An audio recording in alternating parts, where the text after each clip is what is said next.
not testing? Is this because you're an evil doppelganger?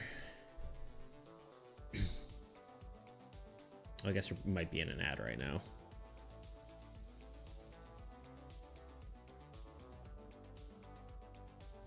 There's a chance.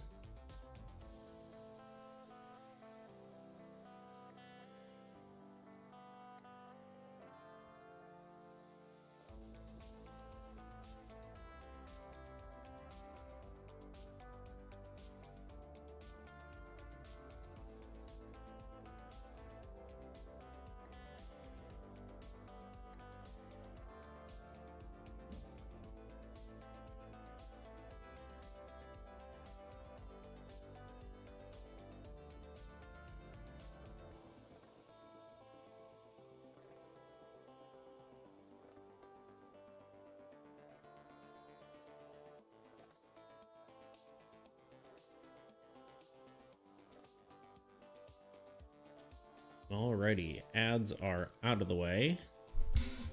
We are live. Let's go. Let's go here. For starters. Hello. Hi.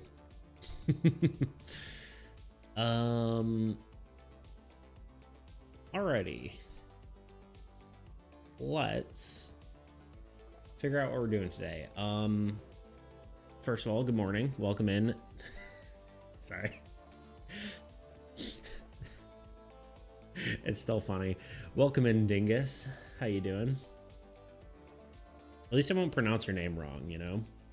You might still be in an ad. I honestly don't know, but I don't know how that works. If you like come in on an ad halfway through the ad break, if you get the full amount of ads or how that works, but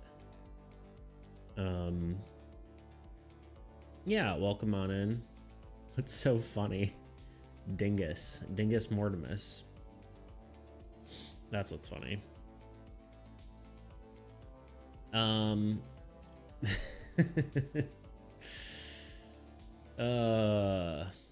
you doing today? I think I still have to call you Maximus though. It's gonna be weird to call you Mortimus. You know what I mean?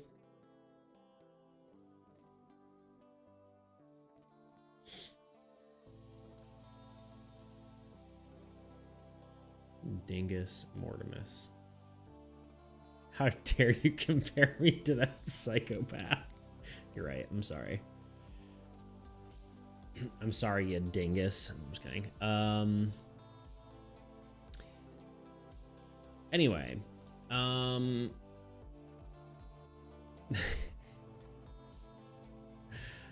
What are we doing today? I believe the goal today is to I mean, partly just figure out what I'm doing. We kind of are done with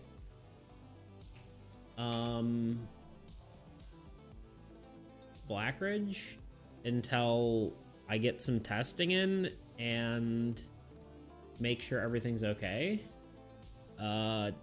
And we have here, let's just show what I'm talking about. There we go. Blackridge is basically done with the exception of a rule book. So we do need to do that, but I don't know if that's what I'm doing today. I wrote an entire script yesterday, and I don't know if my brain can handle more writing. Especially because I have to do more writing after I'm done with stream, in theory. So, but we do need to make a rule book. I don't think we're going to go quite as crazy as we went on armies until we have like fully sure that this is done. I don't think any of the core mechanics are really changing. Arguably the only thing that will change are just tweaks on the card itself. Like, you know, for example, I'm tempted to change the word cost to like minimum bet or ante or something like that, because I don't know how you pronounce ante, whatever, you know what I mean. because cost doesn't really make sense on the creature events, you know? So we'll have to figure that out. But little small things, right? Like clerical errors and small tweaks. I did change the corruption deck to not have a big title at the top. It's just all at the bottom. I think it looks a lot cleaner. And it lets the art kind of shine through. You call it a blind too. That's a good one as well. Yeah. Yeah, but basically I don't think cost makes sense, right? Like cost for shops makes sense. But when it's a bet, it kind of gets weird. So but yeah, probably do that. But that might be the only work we do on Blackridge today. And then I have to like just write up the rules a little more clearly. And then once this is fully tested, we'll probably go through and do like a similar to a Armies sort of styled rule book where it's really well illustrated and all that. And then this game will be done. Assuming there's no like super glaring issues, right? But arguably it's just balancing at this point, balancing in clarity. Although balancing in this game isn't really a thing. It's more just clarity, right? It's okay if the game's unbalanced as long as it's not like you play one card and then the entire game ends, you know? It's okay for the game to be slightly unbalanced in a favor of something, right? Because arguably this game is like kind of a snowball game. In theory, players are all equal. Balance is a suggestion, 100%. Like technically, like people who win are likely to win more, but you also have a lot of costs. The fact that you get rid of your weapon cards after you play them makes this game so much more balanced. Because yeah, you can bet all in on one event and then you're like, okay, well, now I have nothing. I've got some food to my name. I can survive for a bit until I get more weapons. We'll have to see how these work. I'm not sure how I feel about the reward always giving corruption or damage. It seems maybe weird, but that's why we try it, right? But yeah, probably only thing we're doing for this game. And then honestly, we might work on armies a little bit, honestly. We could do like stream improvement stuff too, but I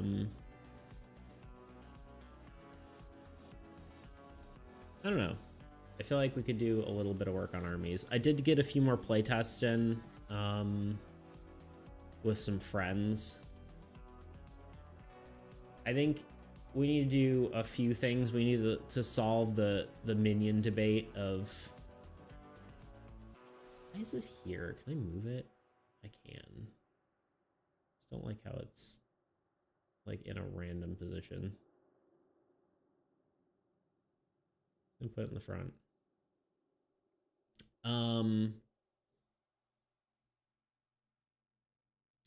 But yeah, we got to figure out what we're doing with minions. Icons can be larger. Swamp and Necromancer need to be nerfed. You know, some of that stuff. So maybe we do a hot fix. Maybe we just try to work on a minion fix and get the whole thing done. Maybe we just work on some cards for the beta. I don't know. But there's a lot of little things to be done for armies as well. We're probably due to work on armies for a bit, so yeah.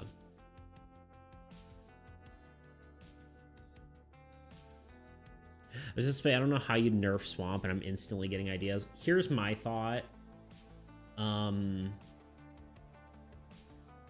So Necromancer and Swamp have the same effect, right? I'm thinking Swamp, you remove monsters and heroes from Swamp. and just have it minions. And then Necromancer, you only have monsters and heroes. And then that way, you know, they're both nerfed a little bit, but you still get that kind of interesting mechanics, you know? You basically make it so the Necromancer can't just kill minions forever, but you can, in theory, do it if you have a swamp. It's just you can't transfer stuff directly to your heroes anymore.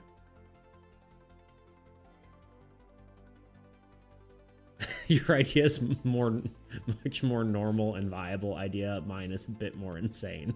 That sounds about right.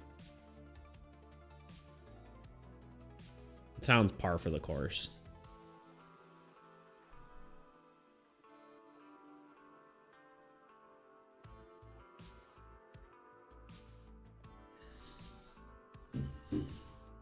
So, yeah, I think that's probably what we do, because it's easy to, like, it's an easy one to do, right? It is a little sad you don't have like your minion killer up front, but Swamp requires sacrifice to be played is my idea. That could definitely work, but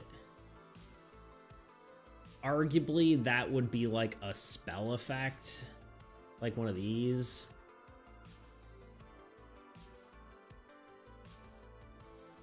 I mean, it could be on the card, like on the base effect, but I feel like that would be weird.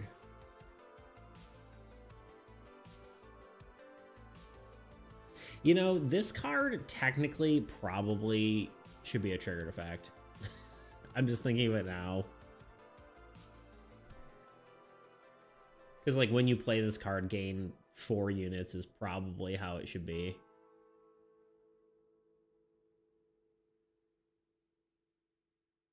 But we already have, like, most of our heroes without a base effect. I didn't even notice that. There's so much. I wouldn't change it, but it's kind of crazy how many heroes just don't have any additional effect. They're all whatever. Honestly, a lot of cards don't have base effects, which is kind of funny.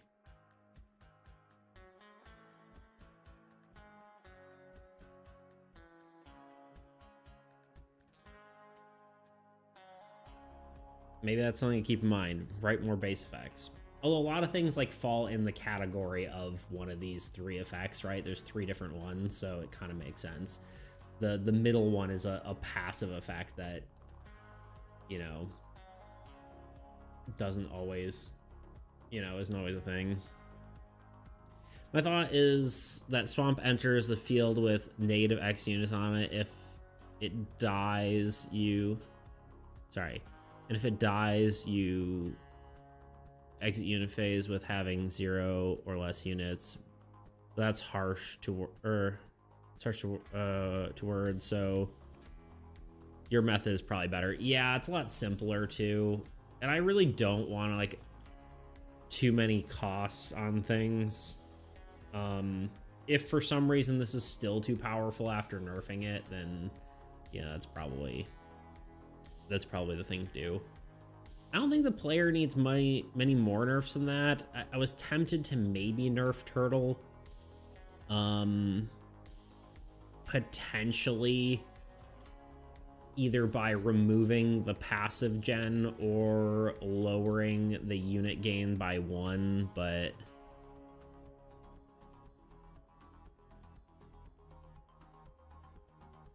I mean, minions are Swamp's main power, but to be frank, lands are supposed to generate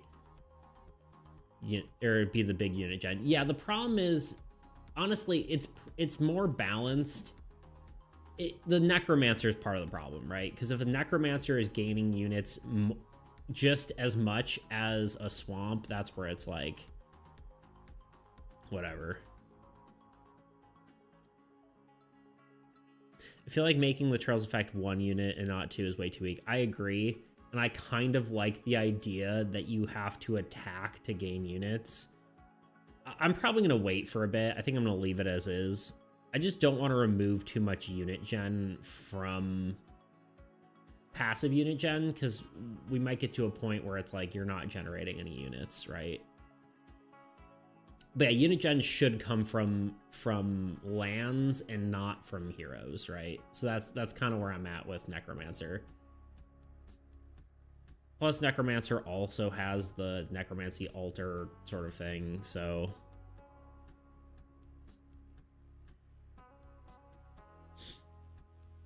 Jill's base unit gen is on the same turn as Barbarian. That's true. Yeah. That's a good point. Yeah, so it's probably fine.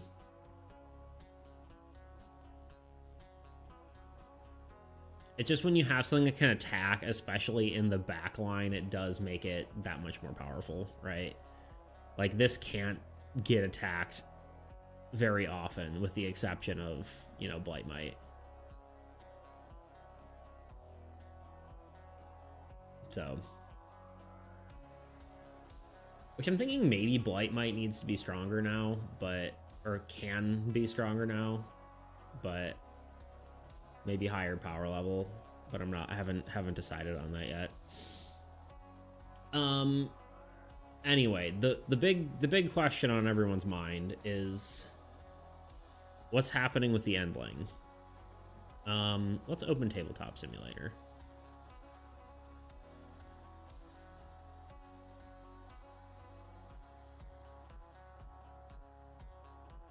So there are also basically nothing that gives effects to lands. True, right. With the exception of, like, Village, right? But that's kind of the exception. And that unit gen is no better on a, you know, turtle than it is on a forest, or, you know... It do be what it do be, you know?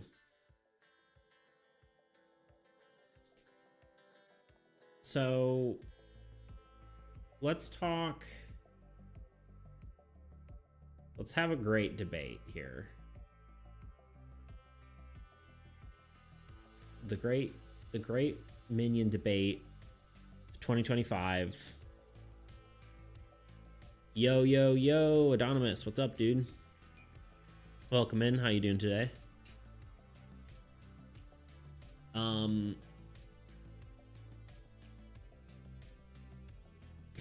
good sir. Yes, hello.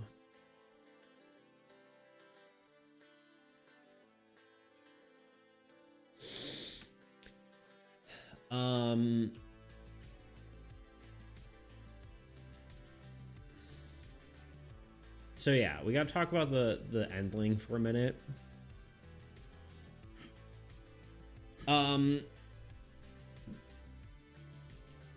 There's a few things. The most important... Good, working on stuff too? Awesome. Good to hear. If you want to share anything, feel free. In the old Discord, we always like to see what you're working on. If not, totally cool. Glad to hear you're feeling productive, though. Here to be inspired. Heck yeah. Well, I'll do my best. The goal is to talk about Endlings for a bit. And it works pretty well because in this debate, Maximus is on the opposite side of me, you know, right? I'm on one side, he's on the other. So, let's talk pros and cons of splitting minions into two halves versus interspersing them throughout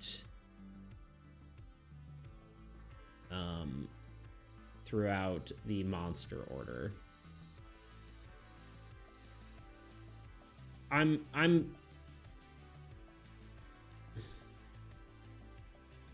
We're talking minion split, not actually comedy. It's gonna be part of it, but I think, because here's the thing, me and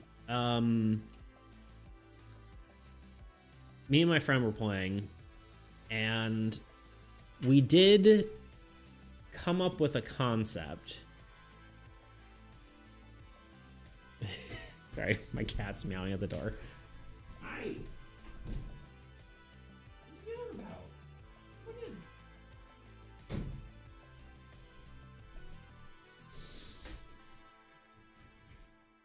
You want to say hi to stream? Oh God. Hey, come here. Hi. Hello. Ready for the rolls? Stretchies. Hi. Okay. There you go. There's some Luna for you. Okay. So the part of the thing is these two issues are tied together, and a solution that we like came up with, it kind of solves for both, but doesn't necessarily need to be this way, right? It's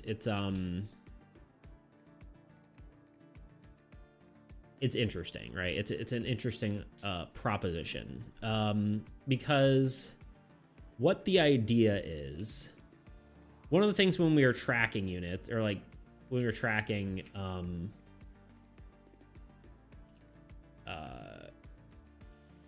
minions, right, is that we ended up just putting counters on them, and then when they went to 0, they went to 0, and then they were out of the order or whatever. Hi. No, you can't go. You can't look out the window. It's too hot out there. You have to stay there. You're just going to be good. Yeah, I'm sorry. That got annoying. Obviously, if you put all the cards over here, that does solve that issue a bit, but you only ever really need 5 cards, and then you put counters on them. That's also fine. But it gets a little bit weird when it comes to potentially adding new minion types if we ever want to do that. So really we just got to talk about the pros and cons of this, because so here's the idea, right? Well, let me tell you the idea first, so I'm not just being coy about it, right? The idea is, rather than having sorry, she's being a pain right now. The idea is, rather than having I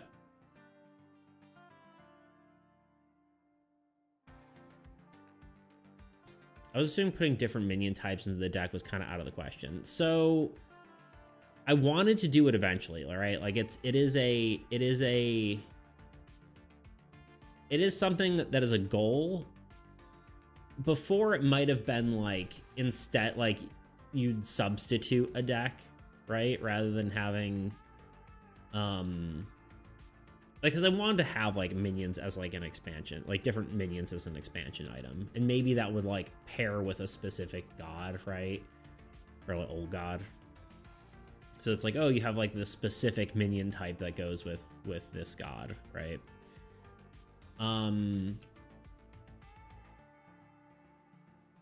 But an idea, and even if the the idea is, part of the problem was when you were stacking minions, you know, your tendency is to draw another card. It's like, well, I already have all these minions out here. They should just combine with one of these. Technically, you could just count stacking cards, blah, blah, blah. But if we have different minion types, like, where do these go? Do they combine with other things? What length of time does the Wish to continue developing AE?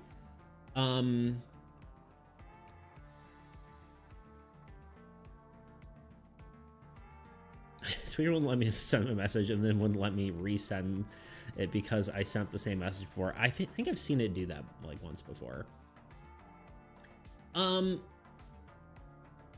Armies, I'm okay with working on for a bit longer, but you know, arguably not too much longer. We have a few issues to solve. Now you want to get out? Okay, yeah, I get it. Come on, be free. She's gonna be a typical cat. I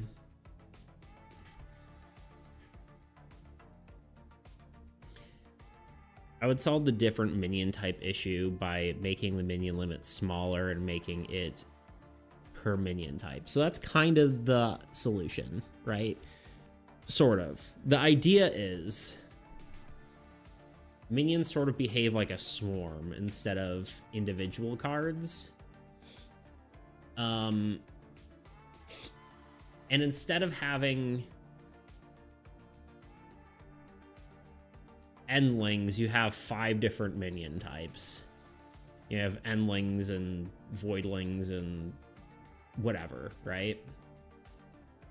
Different types of minions.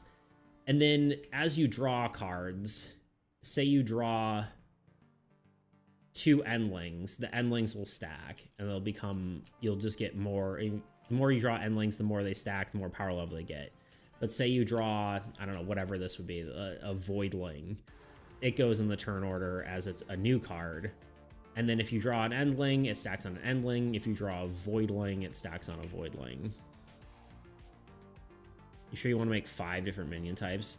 I mean, it's just 5 arts, really. I don't know if they necessarily have to be different in stats, but it's mostly a mechanical issue of telling you where to stack them. Rather than trying to have to figure out, like, okay, this one's in... It's a little, maybe like a little extravagant for this. And it really is arguably partly to allow for you to have minions in the order, which I know you're already against, but at the same time just turns endlings from damage that is basically imperceptible, inescapable because the fact that they're each attacking differently into a card that gets bigger and bigger. At the same time, it just turns endlings from damage that makes basically inescapable because of the fact, yeah, I mean, so I don't know. It's an idea, right?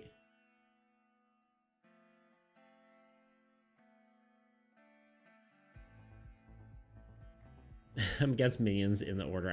I'm against her for this idea. Yeah, I figured you might be. It's probably something that we could just test rather than, like, you know, fully implement it, right? I could just, you know, quickly make a few different colored endling cards. Unfortunately, can't, like, tint them. Like, you should be able to, but it doesn't, like, tint the card. It's weird.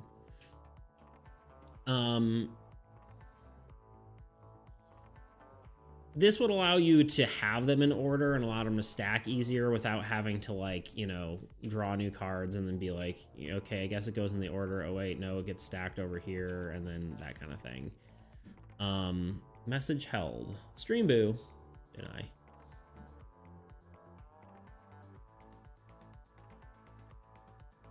So this is why I want to talk about this. Because I do agree mechanically this probably makes sense, right? Putting them in separate piles.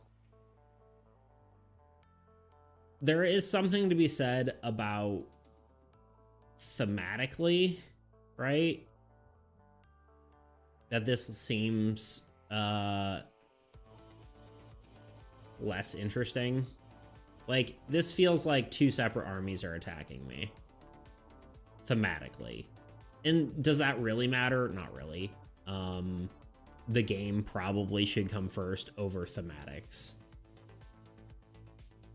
I think that's probably one of my main trepidations of it, which the other one being, like, just the interesting sort of the interestingness of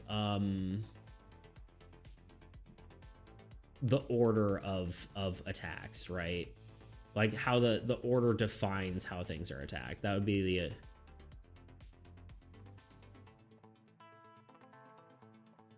yeah, division's much.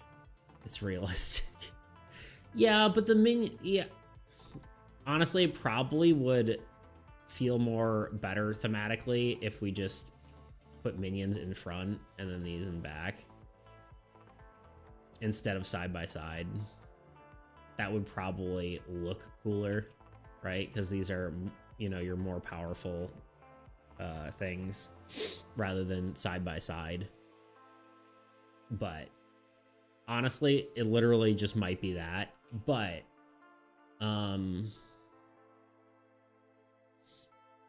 means in order to reduce interestingness of attack order by nerfing Oversea and Ravager and any other similar design card. Yeah, I mean, I think you're right.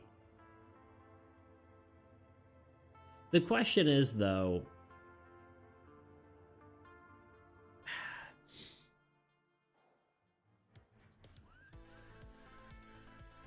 I don't know what the question is.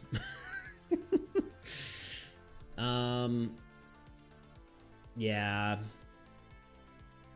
I mean, the more I think about it, the more I think you're right. Because really, this just makes it easier to track. And honestly, if I really just want the thematics to seem better, I just do this, right?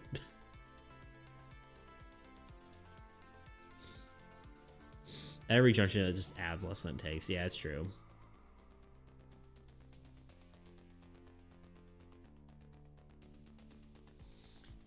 I think I'm just not like fully sold on minion stacking, but maybe just doing it this way makes it better. I just never wanted to have counters on minions.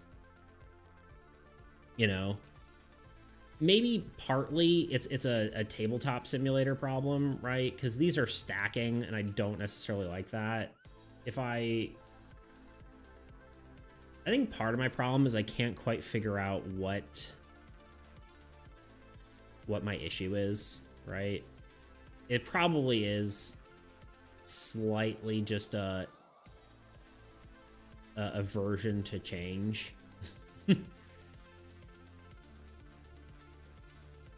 But yeah, I mean, if you stack it like, or maybe like this instead, right? Which then it would be nice to have these icons like maybe up top or something like that. I don't know, but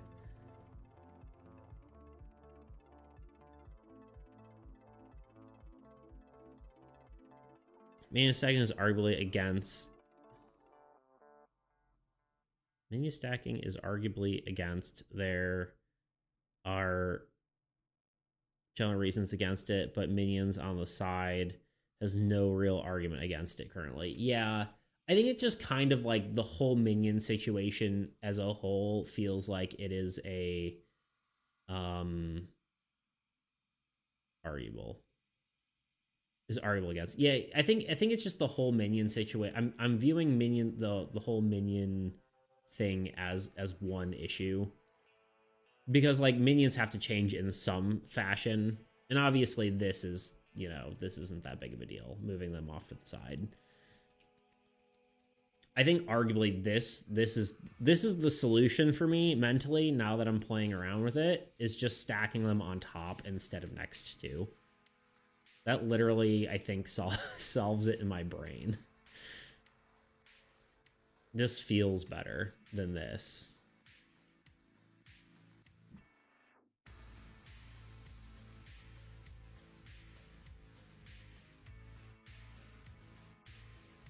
And arguably that's kind of how the game should work anyway. Like, it's these trigger, then these trigger, then these trigger, then these trigger, right? That's kind of how it goes. Hi, Mr. Beats. I hope you're having a nice day. Sup, Toot? Hope you're having a nicer day. They're interlinked, but I don't see any type of solution to action economy problem that requires minions mixed or is worse with minions on the side. I agree.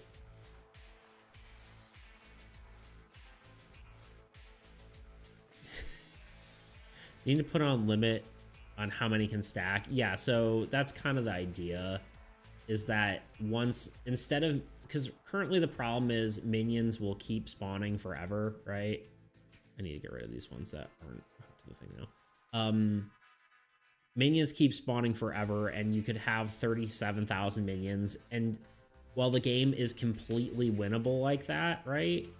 When you have a bajillion minions, You can still win the game with this many minions, but what you can't do is kill this many minions, right? So the only really two solutions are, one is at like a certain number, say 5 or 6 or whatever it is, that these minions start stacking, right? It just, yeah, it's winnable. It just takes 37 turns, which takes, 8 hours, and you're like, okay, well, this wasn't fun. Because like you have 10 billion units at that point, and you're like, okay, well, I can kill everything, I just can't kill it that fast. So stacking is there to prevent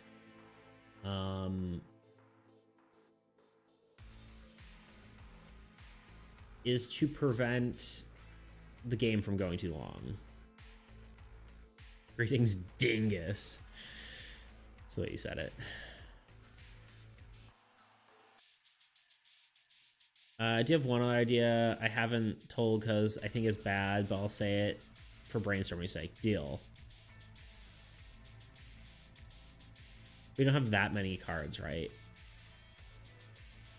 Minions, there's like 20 or so. You don't actually have 10 billion minion cards. True, but it gets to like 20, even if that's too many, right? I mean, yeah, in theory, there could just be less minions and they just stop spawning at a certain point. You also got minions just be a singular counter, have any attack made against a minion count as 1 kill, which any card attacking minions stack, being able to pick up how many units it throws against minions. Yeah. Or have like a limit of 5 of one type of minion. Yeah. If you have 13 minions, they have 1 counter with 13 on it, and you have a necromancer with 7, you decide to attack with 5, the necro hits, or with, sorry, attack with 5, necro has 2 left, gains 1 unit, kill minions, goes down, but yeah, I get what you're saying. Yeah, basically instead of cards, that it's just a singular counter on it, and then this just goes up, and this is the number of minions that are alive.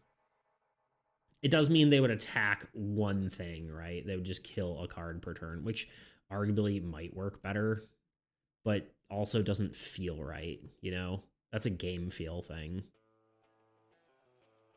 Which, I mean, so I think that's like part of the heart of my issue, right? Is like I am worried about game feel. I don't want to like change stuff like this where this kind of feels wrong,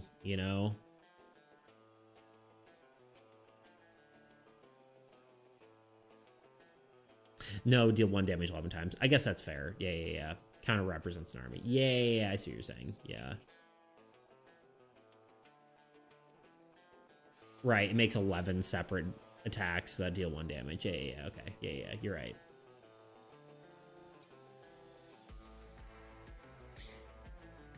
I mean, there's no reason that wouldn't work.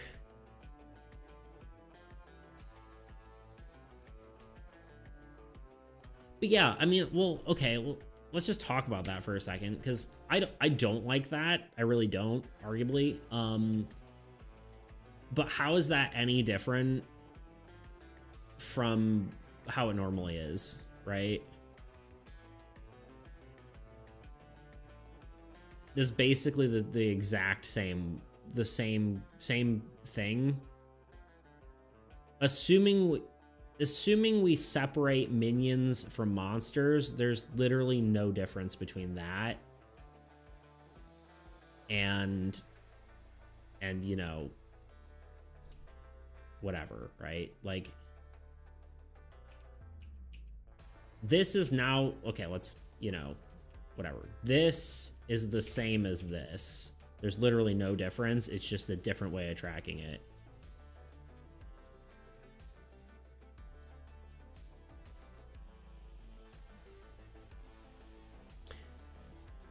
It's different because playing a single Osgathian warrior can net you 5 minions dead.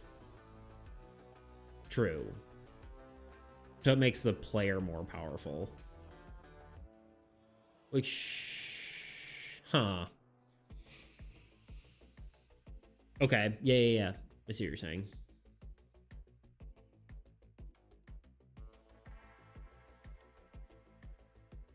It basically just turns endlings into units, almost.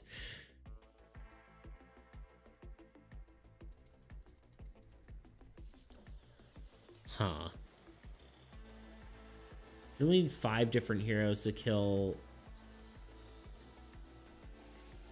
You only need 5 different heroes to kill 5, but now you need a single guy with 5 units.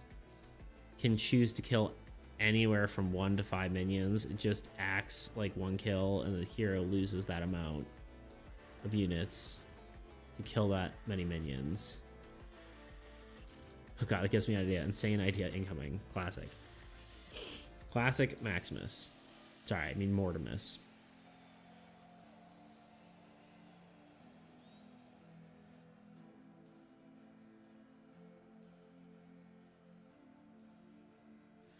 Interesting.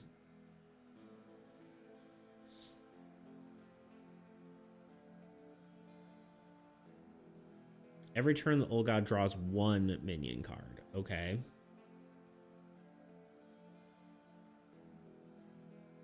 That card acts in turn order just like monsters. Okay. I'm ready.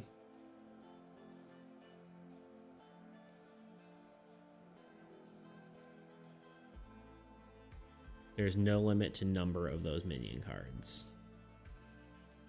Okay.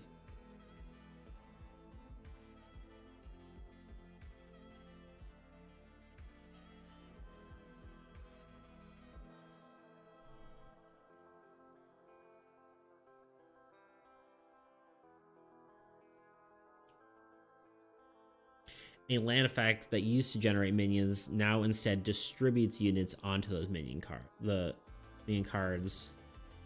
the OG has. Oh god. Interesting. I mean, effectively, that basically... Well...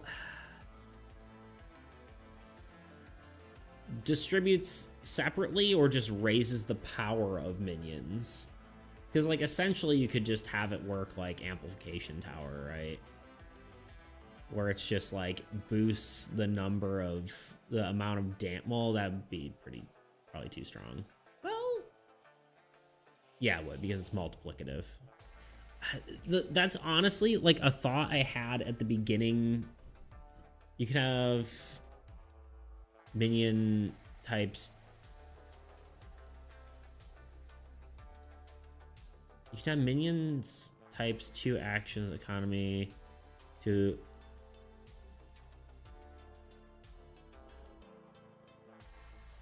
play 3 players. Necro, but wait. Necro Butcher, etc. are nerfed by not. Before minutes, you have cool units. No, units. It gives units to minions on the board starting from lowest one.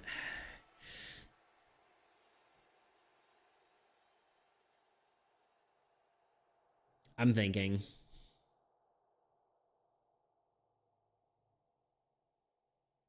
Because we had considered this at a point when like initially developing the game of giving monsters units, right? But we decided against it because it meant tracking more old god stuff. Granted, this would be different because it's minions, right?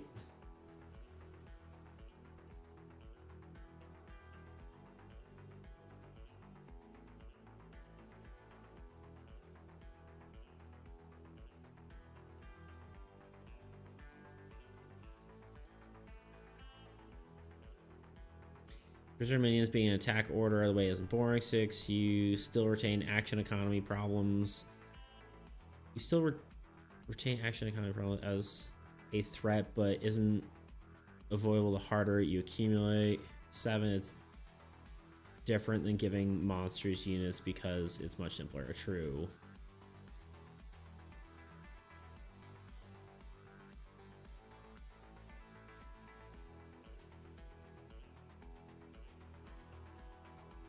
It's just such a big change, right?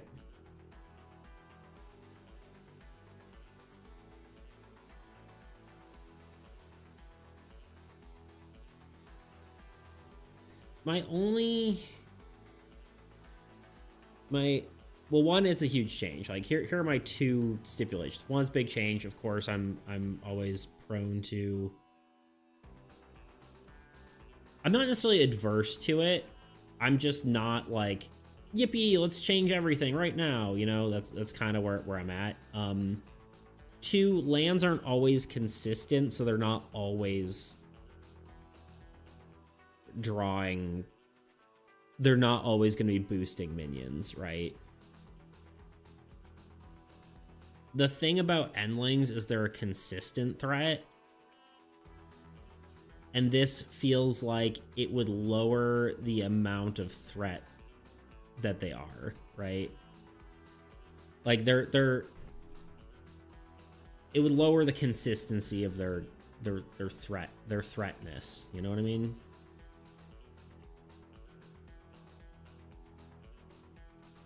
There's just less of them. Because part of the thing is, like, if you're only drawing one endling per turn, you can easily deal with that. Because action economy is part of it, right? I forgot to mention something in my head. Okay.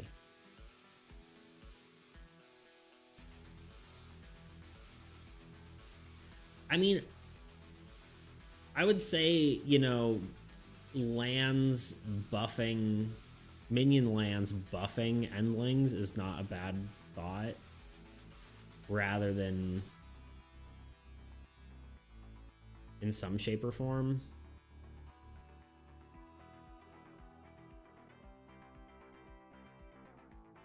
And still attack as the horde they are. They just die as one big group when attacked.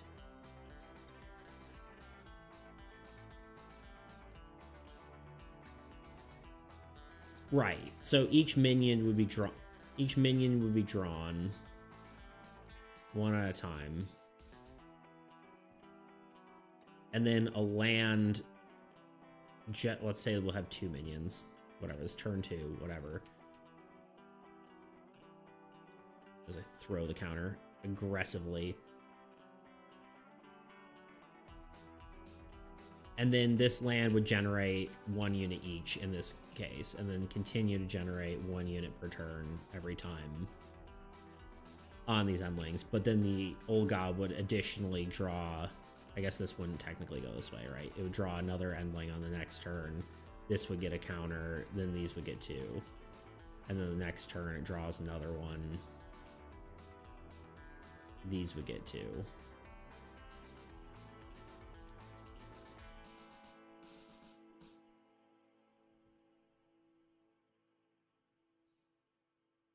At the same time, they'd still be a big threat, because think about if the old god draws a Baron's first turn minion has 4 units on it, right? Are you confident you'll have 4 units to put aside for no death effect or kill land? Actually, 5 actually. They'd start with 1. Yeah.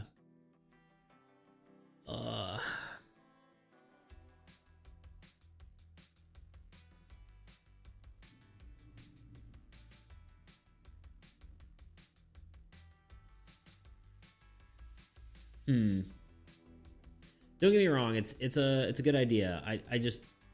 I'm trying to process whether I want to do it or not, right?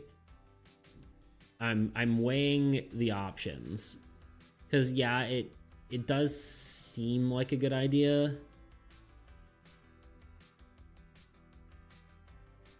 But you never know until you start playing around with it, right? Because now we're adding units. We're changing every single Wasteland card. We're adding different types of minions. The truth is, the solution might end up being a complex one, right? The solution to the Endling problem may be a complex one. That's certainly true.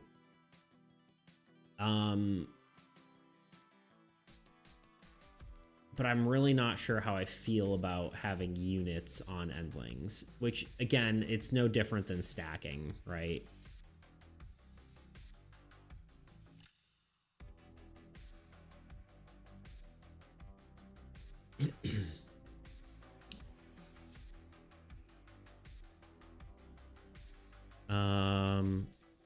Sorry. This could be considered a player nerf with how huge exploiting minions is for units. True. You could also let the big lands like Forest draw their own minion too. True. Don't get me wrong. I'm not saying this is gold. Put it in there right now. I'm saying consider testing this. Yeah, for sure. This is different than stacking. There is no maximum minion count. True.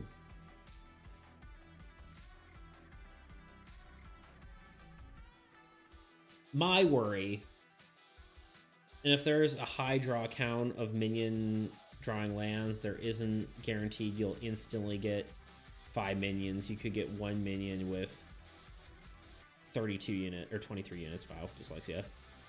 True.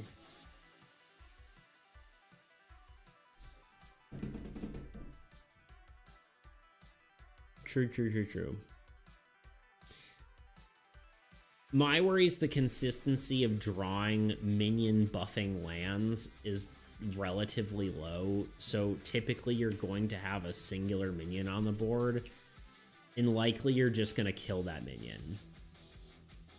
Yeah, like you said, the ones that have higher draw could draw an additional minion, but one minion isn't the threat, it's multiple, and I'm trying to think how I feel about that, you know? I mean, if you play the Maximus strategy, you might have a bunch of minions on the board.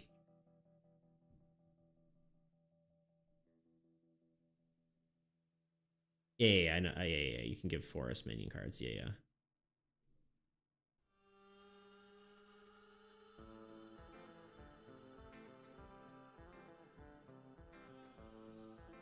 Well, I feel like you might.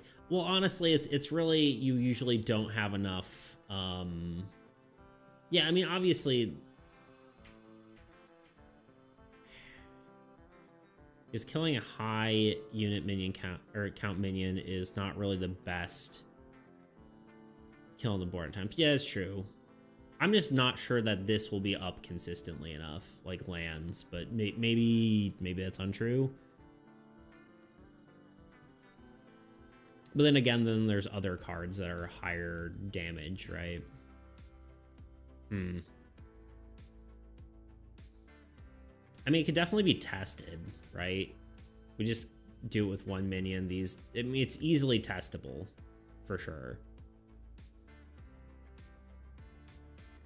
You might want to get a death effect active, like kill a big structure or land, get units by killing weaker on.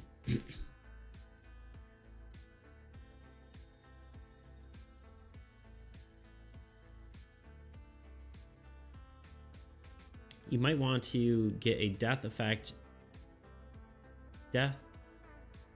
active, kill a big structure or get a land, get units by killing weak units, which means no longer have to be, especially if there are low amounts of minions. Think like this, there are 2 Barons and Olga's drawing Ravager each turn, and without the positive and really good death effect. True. I'm not so much saying, like, my 2 concerns with this, right? Like I was saying, is, yeah, potentially this could be, like, you just might not draw enough Barons for this to, like, really be potentially effective. That's thought one. Granted, you can't kill a Baron super easily because it has, you know, 10 units. Whether that's true or not, I don't know yet. We'd have to test it to figure it out, to see if that's true. Issue number 2 is... I forgot. Issue number 2 is the amount of work this would be to implement. At least, you know, obviously I was talking about adding five different minion types or something like that, right? Which could just be art changes, right? But also could be, like you're saying, I could potentially make Endling stronger, which would basically make it making 5 new cards. Obviously, the change I was proposing too was more conceptual as well. It is a lot of work, right? I don't know. Another note I want to add, if you have enough unit freedom in early game to spend on minions, then there needs to be a make sure Olga buff. Yeah. I almost considered making Endling stronger just in general, like by 1 unit or something. But which means that Olga is too weak from the get-go. Yeah. But early game is the part that feels the toughest. It's late game that, like, isn't difficult, which is why the scaling needs to be better on the old god, probably, but...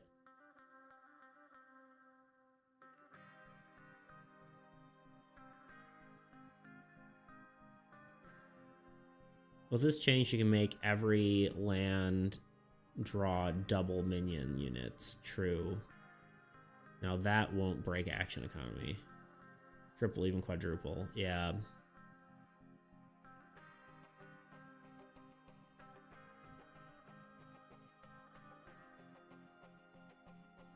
I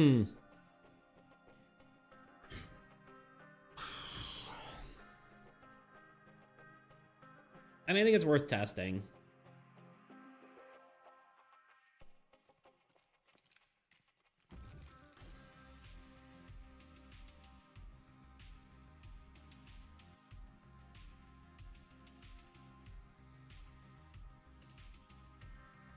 Doubles insanity, but buffing them along with this idea is what I'm thinking of. Yeah.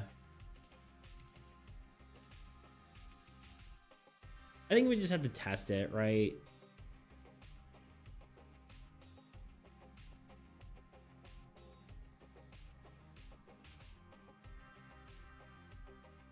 Yeah, I mean, I guess Endlings can definitely get out of hand early. You're right. I'm just thinking through the game. It's a lot of time you can leave these guys because you're trying to kill the, you know, whatever. Yeah, level 5 damage Ravager, and you're like, oh man, well, I can just leave these minions. You don't have enough action economy, so they pile up.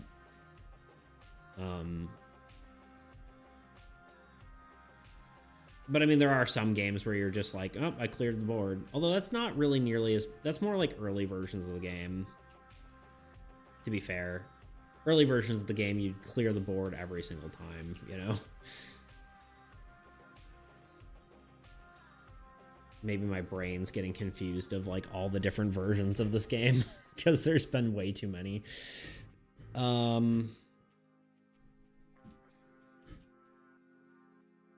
I still have every version of the game in my head.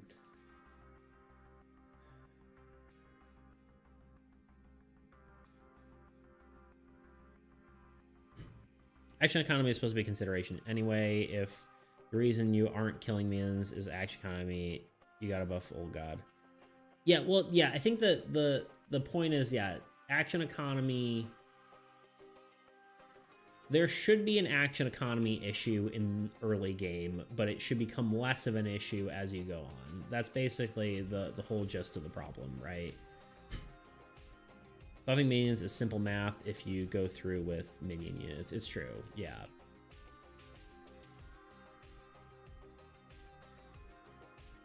it's just a big change conceptually. I'm mostly agreeing with you. I think it's a good idea. It's just my job to be trepidatious about it, right? But I think you're right. I think it's easily testable. I think we can easily just, you know, play with endlings, whatever. Doesn't need to be anything super complicated, and then you just make units where these are placed onto you basically just read this as place that number of units onto endlings and see how it goes. But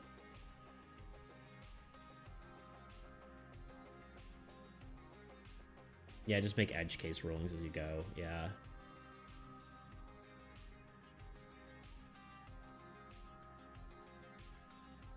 And arguably that change might just nerf Swamp and Necromancer enough to leave them as is, you know?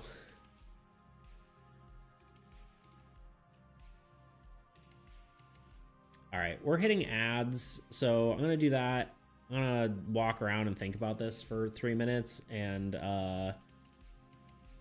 let's all stew on it for a bit. I'll be right back. Give me 3 minutes. I will see you all then. The 20-sided die, or D20, has been the staple of the role-playing game genre for almost as long as it's existed. Despite that, I decided I'm going to retire it from my game, in favor of using a D4, D6, D8, D10, and D12. Why is that? Well, in this devlog, I'm going to be talking in depth on this decision, and you can tell me whether I'm a crazy person or not. Hi, I'm Nathan, and this is my sci-fi deck builder role-playing game called Soul. Now, in order to talk about these changes, first I have to talk about the changes that were made to my core stat system. And the truth is, it's a pretty big change. Originally, the core stats in my game were strength, agility, endurance, and intelligence. These were fine, but I decided I wanted some more diversity in these stats. Because of that, they are now going to be strength, finesse, agility, willpower, intelligence, and charisma. There is also another factor for these changes. This reason being, the previous versions of the game, dice rolls were completely unaffected by a character's stat level, with few exceptions. But what do I mean by that? Well, for the uninitiated, a player at a role-playing game, when they want to perform an action, will typically roll a dice. After rolling that dice, they will add a relevant modifier to that roll. These are typically listed on a character's character sheet and relating to a player's core stats. Then, this number would be compared to a specified number to judge the results. If the player beats the specified number, they succeed, and if it's lower, then they fail. Soul didn't have this, meaning if a character wanted to do something, their stats would typically have no direct bearing on the results. This was unfortunate because it hindered any character diversity. No character was better or worse at performing actions than another. This was partly by design with our trait system, which I go into in a previous video, which you can check out here if you're curious. In brief summary, these were cards that gave bonuses based on your stat level. The higher your stats, the better bonuses you had access to. Well, some traits gave you bonuses that you could add to your roll, like success rates for performing a ranged attack. These bonuses generally were very specific and mutually exclusive to other more powerful traits that added utility to your character instead. If you've ever played Dungeons & Dragons, this is similar to the optional feat rule with ability score improvement. Essentially, you could either gain a stat bonus or new ability. I don't know about you, but I've always found it somewhat unfun, as the feat usually was always cooler and gave you something new to your character. Well, the stat bonus was generally much better, but entirely less interesting. But what's my point? Well, calm down, I'm getting to it. My point is that I still want to have a trait system for interesting character improvements, but I also want to have each roll a player makes be based on their core stats, without having to decide between one and the other. I want something much more like D&D's core stat mechanics, where a player can add modifiers to their dice. And because I want this sort of stat system, it also requires some more stats to make it feel more complete. Yes, it's true, other systems accomplish the same thing with even fewer stats, but I felt like the new stats helped to create a right balance I was looking for and remaining somewhat relevant to all characters. So let's talk about these new stats and what they actually mean and are associated with. Strength remains relatively the same, helping with actions related to physical prowess, such as melee attacks. The old agility's functions were split between the new agility and finesse. The new agility primarily relates to a character's speed, such as movement distance and evasion. This stat also will help with stuff like sneaking and stealth. Finesse, on the other hand, takes all of the range accuracy that agility used to have, along with expanding on that idea, allowing for any weapon or healing tool to be more accurate as well. This stat essentially being your ability to perform actions precisely. Willpower has two applications. It is both your capability to perform powerful abilities and your ability to resist taking damage. Basically, your force of will you exert on the universe. Intelligence is more or less the same as it was, generally relating to using abilities and healing power. This will likely also encompass as a character's sense as well, such as perception or awareness. Not sure it 100% fits, but not really sure where else this kind of skill would go. Anyway. And lastly, charisma, which is a new concept for Soul, but one that I definitely think is needed. This will be used for... If you're enjoying that video, check out my YouTube channel, Beats Creations, and you can continue watching it. There you go. Okay, I've thought about it. I think it's a good idea. To be fair, I never thought it was a bad idea. There's just always some like considerations I have to make when considering any change, right? Because one of my big considerations is always, one is game feel, right? Like, how much will this change the feeling of the game? Because, or like the spirit of the game, right? Like, I don't want to change the game so much that's like, okay, this is a different game now.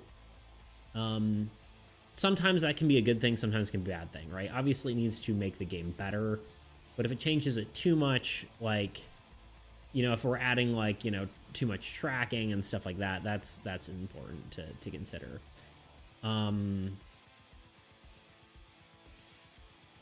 I also have to consider how much work it's going to be for me, right? If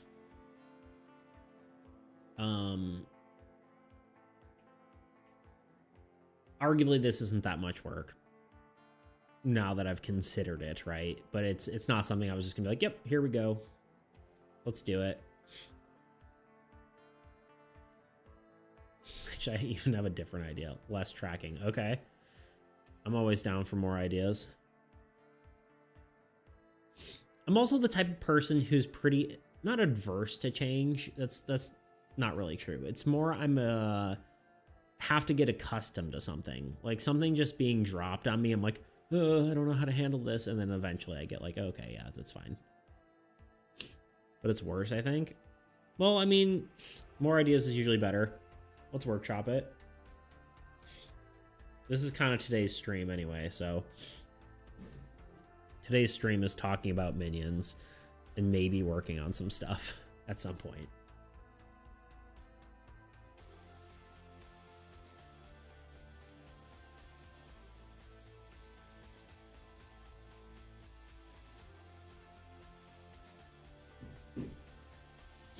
Same thing, but less units. Now, instead, there are separate values on the side of the minion draw. Lands increased by being there. It goes back down when they're gone. Like you have 2 Barons, which makes the minion power level 4. Yeah, I was thinking that too, like a multiplier or an adder sort of thing. Which it's almost the same thing when you have working with such low numbers, right? They draw Barons and it gives Endlings +2 damage, right? Essentially, is that what you're saying? I like how we're still calling it power level. Strength. I still call it power level 2. It's been too long. But yeah. Yeah.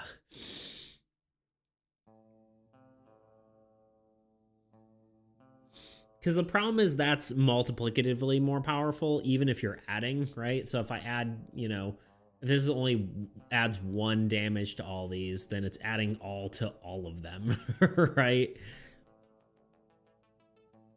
Makes minions an even harsher threat, yeah. I mean, again, we already sort of have that with Amplification Tower. And that's probably one of the scariest cards in the game. That's like a game-ending card. Right?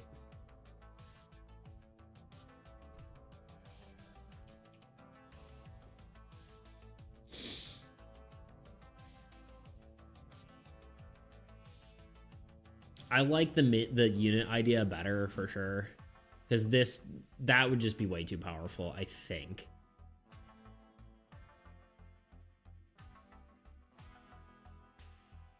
Yes, yeah, but game ending because Forest draws 3 freaking minions. Yeah, that's true.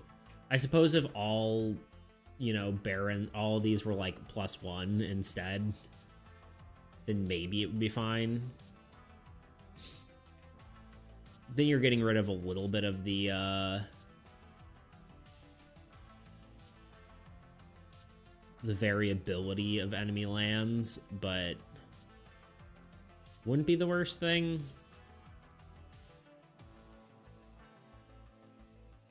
It's less tracking, but it is more remembering. That is one of the things, right? Because like, if this adds +2 to each endling, it is a little more complicated, because when you're doing attacks, you have to, like, you know, attack, and then you're like, oh wait, no, he actually did 3 damage.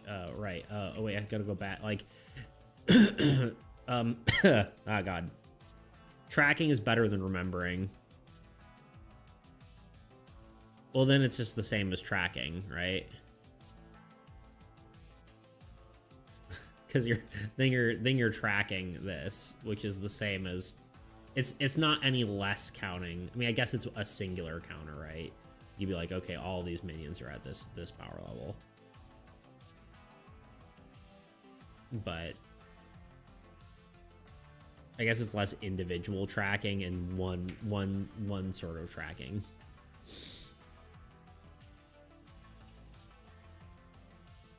It's fair. I still think I like the other idea better, but I'm not sure.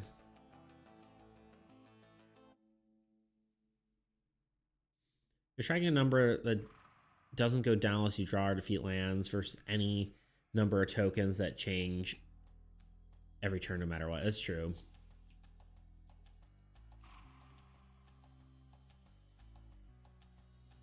I also like the other one better, yeah.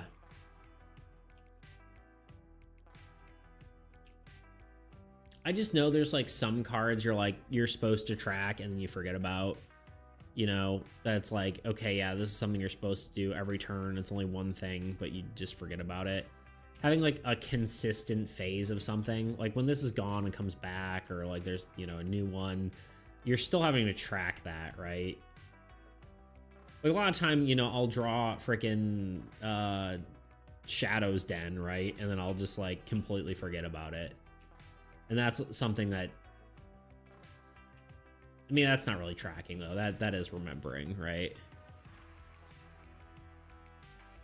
Whenever I've seen you play, you forget so much. It's true. That's partly because I'm streaming, and partly because I'm like, there's a lot. I forget a lot less when I'm playing this game without streaming. It's because my attention's divided. I'm trying to be interesting. I'm trying to play the game. I'm trying to read chat, you know. Trying to make sure my co-host is entertained, you know. So, yeah, playing on stream, I forget a lot. Because I was honestly tempted to stream some of the playtests I did off stream, like the few ones that I've been doing lately, but I figured it's better to just focus on the playtest than than try to make content out of it.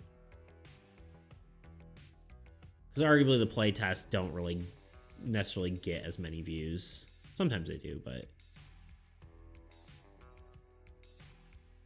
forgot being entertaining takes effort for chumps like you.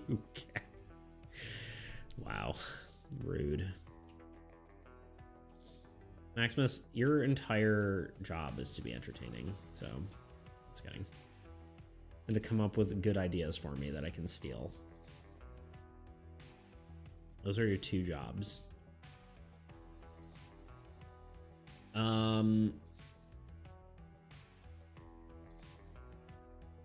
Yeah. I think I like that. Can we think about this other idea for a second? I know you said you don't like it, but I do want to think about it just for a second. I want to mull it over. Say we have different minion types, and then they stack based on minion draw.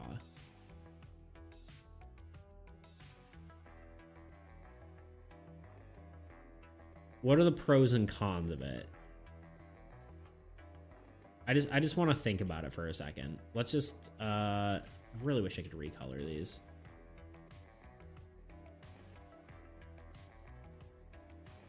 Why doesn't it let you? I think it's because they're cards and not...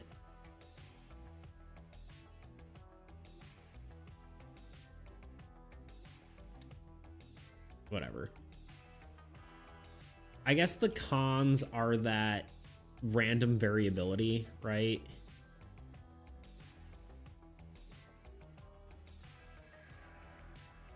Like you could draw one card that has 5 stacks on it.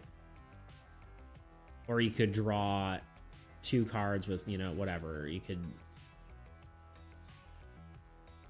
Pros easier to track. Fixes action economy. Cons are tough as nails to balance and variability. True. I think it might be worth testing just for the giggles of it. It's also... I have to add more minion cards. With your proposed solution, I don't actually have to do that, right? That's another pro slash con, right? I'd have to add 5 different types of minions, even if that's just art.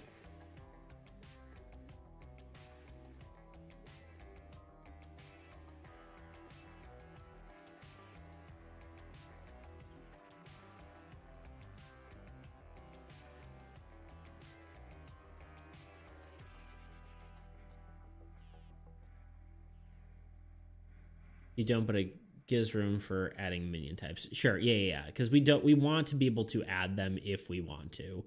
Because I think that's like, you know, a good expansion idea. Because I think Armies is one of the games that's like, I could stop working on it, but I think I can also, it's like, there will get to a point where there's version 1.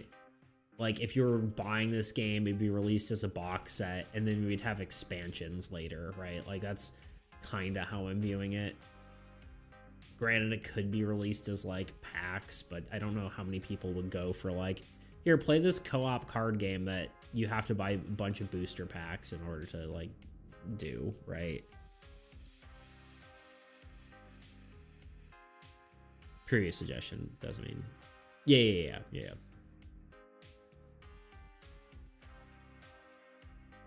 Anyway, I'm just talking out of my butt right now, I guess. Just saying words. I think both are probably worth testing just for the giggles of it, but God, I really wish I could just tint these. I don't know why it doesn't work that way. Tint. Red. Apply.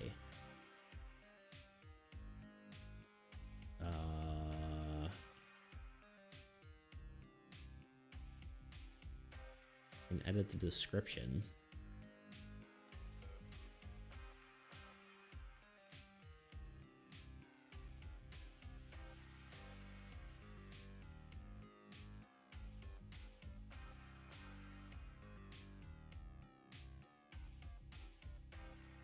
Should we try to see if we can chat GPT this? Give me a tabletop simulator script that can change the color of a card to red. Granted, I could just grab a, you know, just a blank card and tint it red, but, or just a token. It doesn't need to be a card.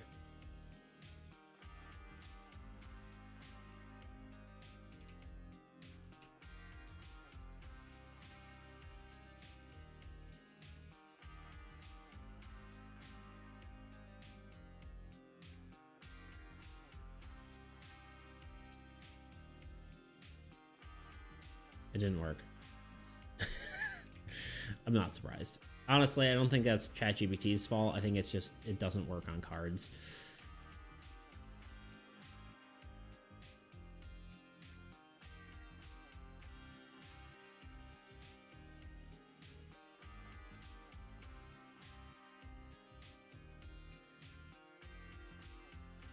Yeah.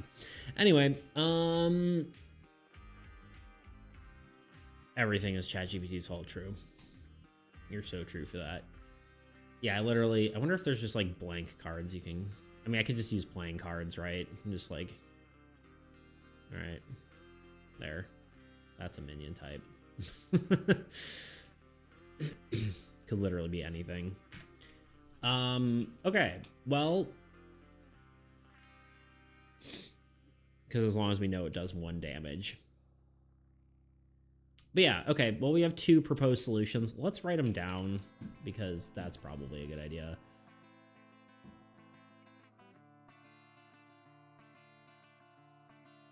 I like how I have 2 sets of things that say ideas.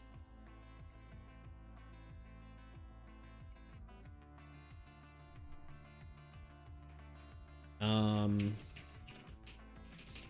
do another one that says ideas. No, minion. My brain just stopped working. Solution 1.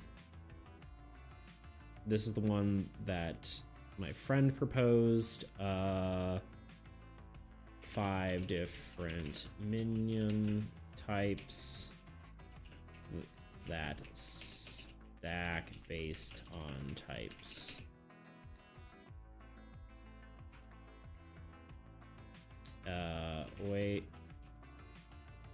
Wastelands.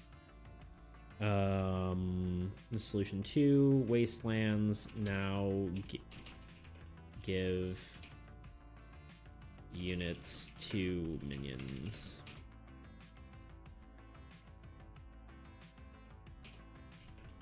Maybe a lower draw of, or I guess it would be lower draw of minions to 1, right?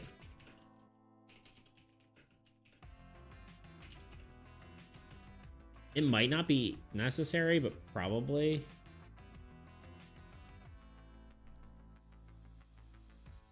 So these are both things to test, right? Gotta have a lot of random notes, huh?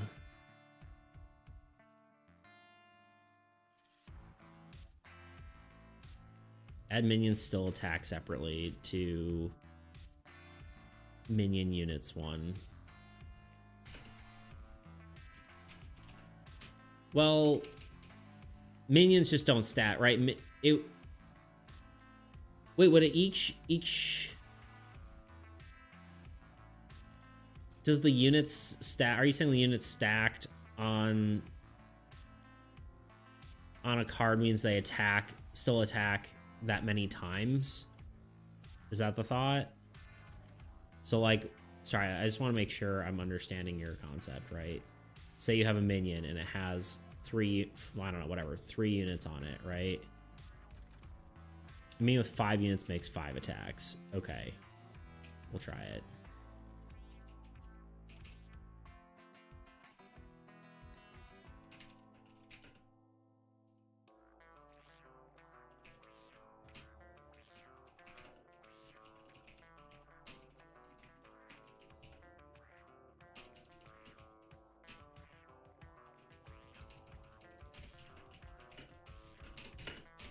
Minion with units attacks once for each unit. Making it deal 1 attack, 5 damage reduces the consistency of nerfing them endlessly. Yeah. It does mean they can still kill more cards rather than...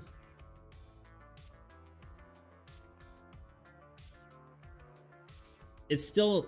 But they can die to 1 attack, right? That's the idea. And you still have to kill them...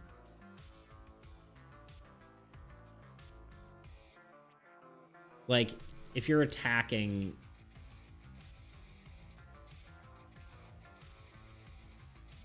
So I'd have to have... I guess, yeah, they'd all start with 1 unit, right? So, like, if I attack this for 5... Because your other proposed idea was, like, it could have 7, and I could attack for 5, or for 4, or whatever, and then lower it. But I think it's better that you have to... It plays by the same rules as any other monster, right? You have to kill it in its entirety. Yeah. Okay.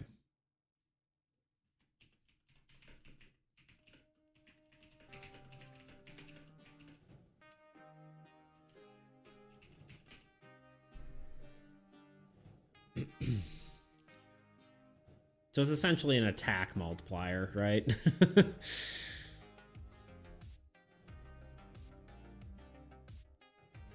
We'll try it.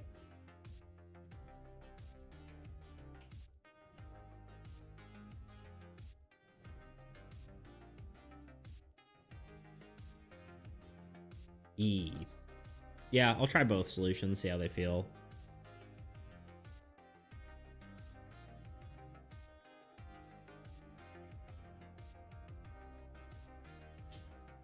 And of course, I still need to test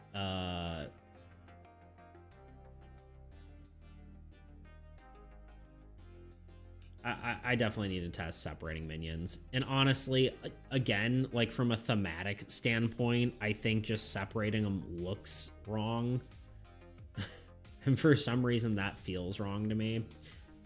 Maybe it's just it's just me being precious. Maybe it's me trying to protect the game's identity, but this for some reason feels okay to me, right? Looks right to me. I don't know. I just don't like the minions being separated from the monsters. For some reason, that just bugs me. But you've also done it that way for forever, you know? You're protecting something that does not exist. I suppose. But see, this doesn't bug me. That doesn't bug me as much. Is that weird? I don't know.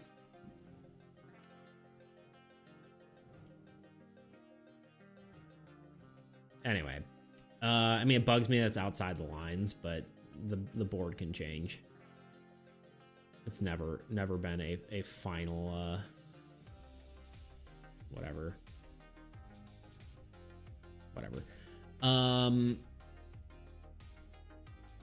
Yeah.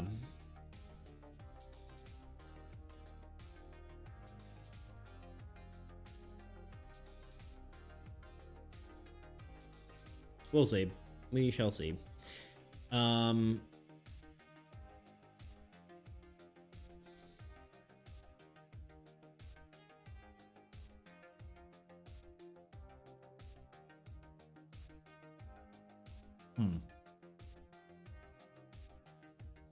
We could also then like potentially give like Endlings unit effects. Like if it gets a certain number of units, it gains more powers. That'd be kind of interesting. Have even more scaling stuff, right?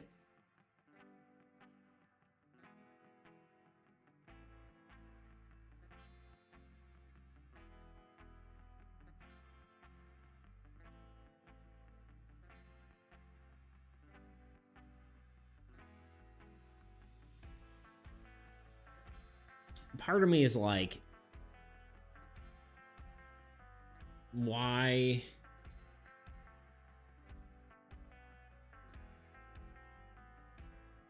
What's the difference between doing this?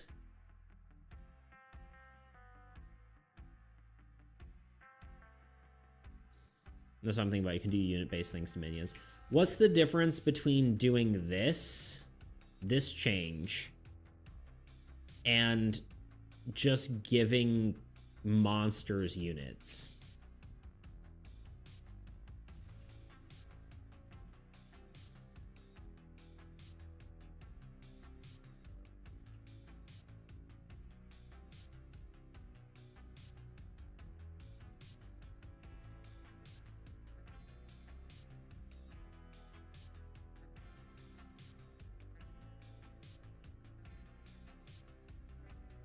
I guess it's the... God. I cannot send messages sometimes. That's weird. It doesn't even show me. That's the thing. I wonder if it's just like lag or something on your end or something. I don't know. And I can't resend because Twitch thinks I already sent it. Yeah, that's really strange.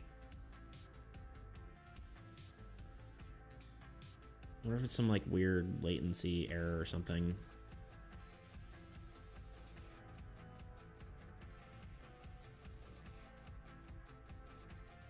Giving creatures, I guess you're gonna mean units, removes the effect of strength. Yeah, I kind of don't like strength. We've done this before. We've had this song and dance with players already, where players used to have strength as well, and it got really confusing. Yeah, giving monsters units has its own problems you saw previously. Yeah, those problems don't exist with minions, mostly because their thing is 1, right? Yeah, we'd have the whole strength issue all over again. It's true.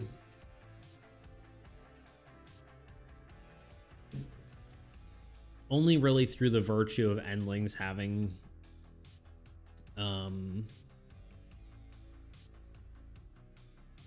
having a singular strength, right?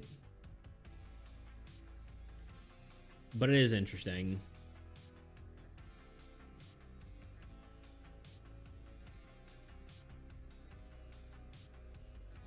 Minions are simple. They're made to be a stacking threat, like a bucket slowly filling with water. Yeah, true.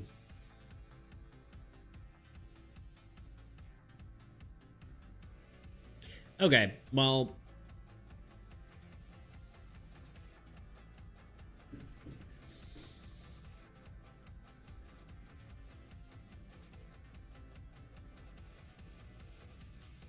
endlings have replaced the need for old god units without you noticing anyway.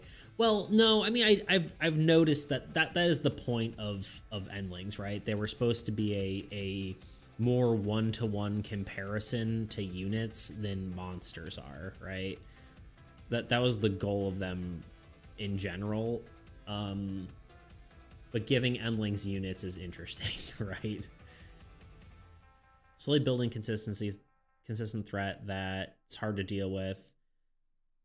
Left unchecked deals damage, but the old god units would do on monsters to any. Sorry, let me read that again. Slowly building consistent threat that is hard to deal with, left unchecked, and deals damage. This is what the old god units would do on monsters too anyway, and they do the same thing on minions, but without previous errors. True.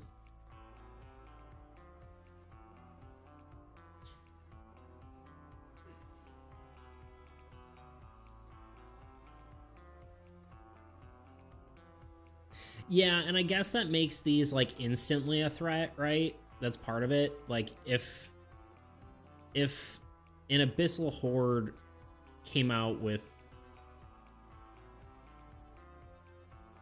1 unit, or maybe arguably like I guess World Ender kind of works the way, but like I don't know. Yeah, say a Ravager comes out with costing 1 unit. Obviously, like, all these would have to have negative death effects. It's more interesting to have the mix of both, right?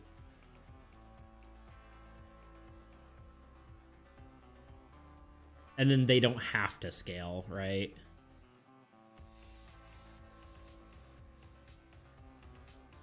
Monster units issues were an issue because their threats would be too varied. Imagine a single shade with 12 units. Yeah.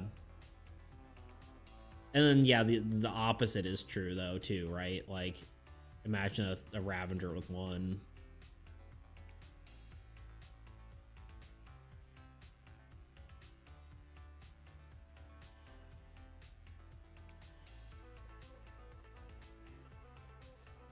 Or Crystal Brute with 73. Yeah, I don't think it would get to that point, but yeah.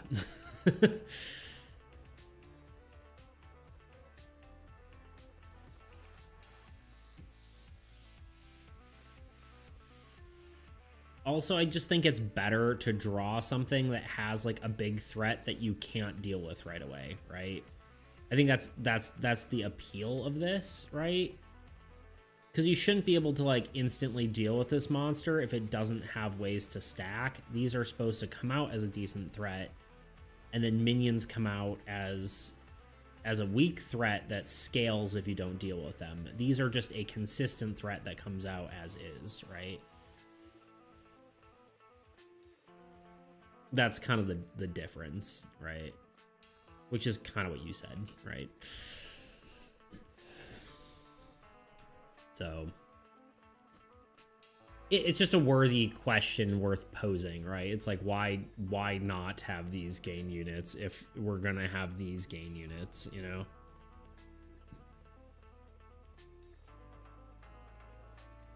Minions are death by 1,000 cuts. True.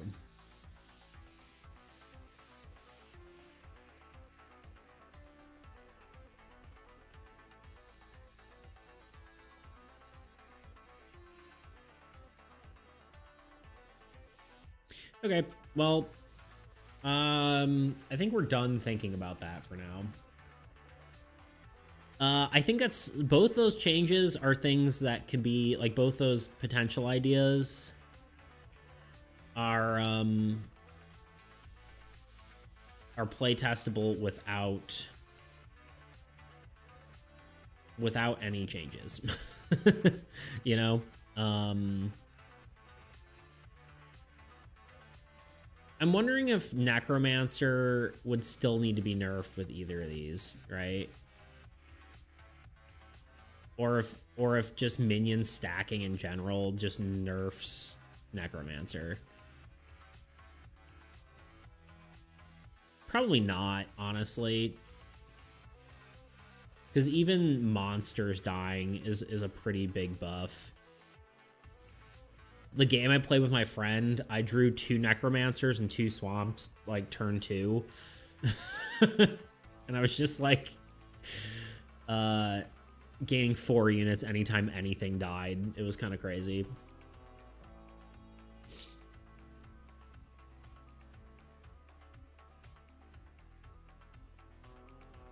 Well, buffs the Necro if you count the stack as 5 minions. I don't know if I would. I think I would count it as 1. But I don't know. I feel like a stack of minions should feel like... I mean, man, I don't know. Maybe you're right.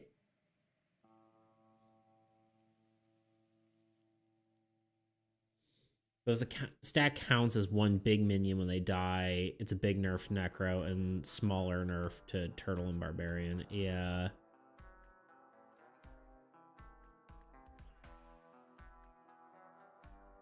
I feel like they can't be treated as separate monsters because, I mean,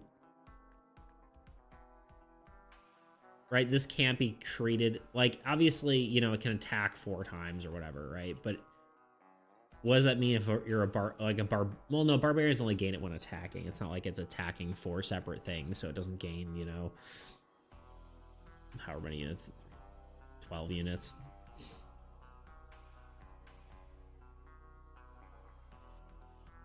No, I'm not telling you to make them count as 5 minions. I'm saying what your options you have. Yeah. The stack should count as one minion with 5 health that attacks for 1 damage 5 times. I agree. Yeah. But that would be a nerf for sure. So I almost wonder if I need to nerf the Necromancer and Swamp. I think it might make sense anyway, arguably. Just because they're just too powerful to start with, but it's really hard to say.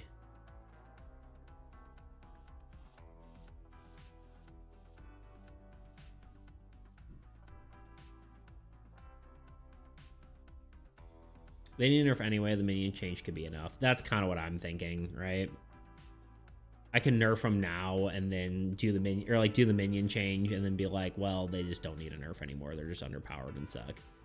Speaking of underpowered and sucking, I have two cards I want to talk about while we're here. Divination and Stone Golem. Not that they're actually suck. Stone Golem I've found use for, but he weirdly seems like kind of like almost too niche. And Divination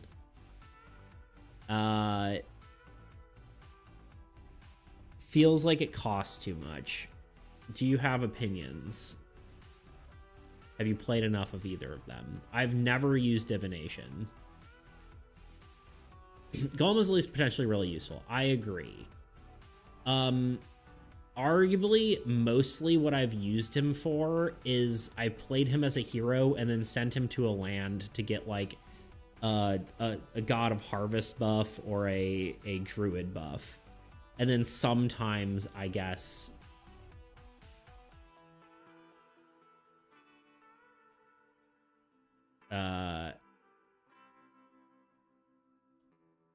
sometimes I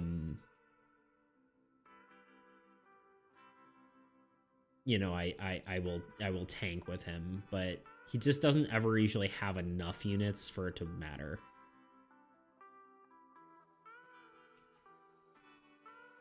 Divination costs way too much, never consider it, but Jesus. Lose 3 card cost? Have you lost your mind?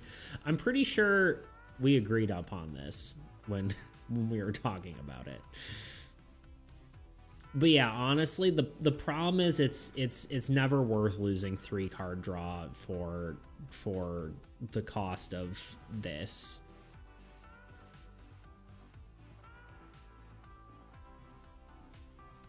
If it was 1, I'd consider it. I think that's kind of where it needs to go.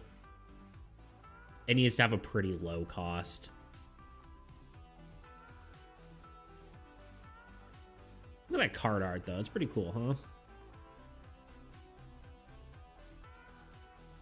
Or, like, lets you see 20 old god cards. Yeah, right.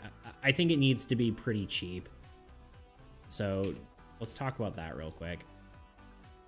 Or let's just write that down.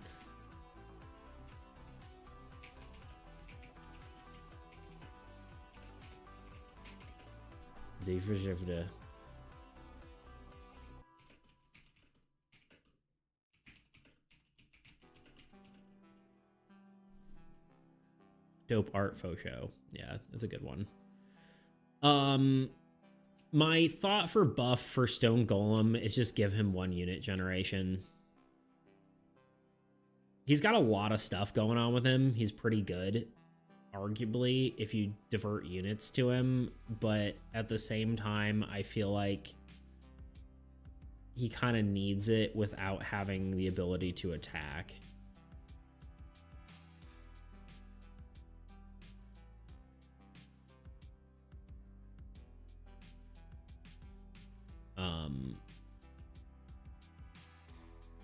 One unit should be barely enough. Yeah. Because already he's pretty useful, but he just doesn't... Like, if he has 1 unit, he can just work as a land, giving units to other things. but he also could be in the front line and tank stuff. I don't think he can have 2 because that just makes him arguably just much stronger than just having, you know, like a planes, right? He shouldn't be stronger than unit gen of a planes, although a lot of things are. The interesting thing though is like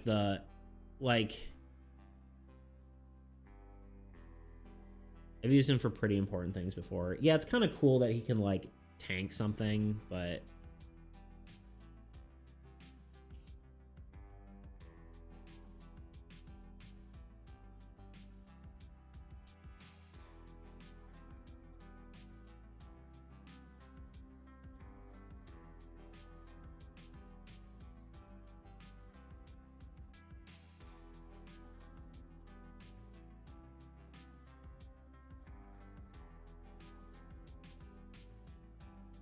I'm almost thinking of like giving him like, it's probably too strong of a passive effect, but like when you get hit, you can't drop below 1 unless your unit level is 1.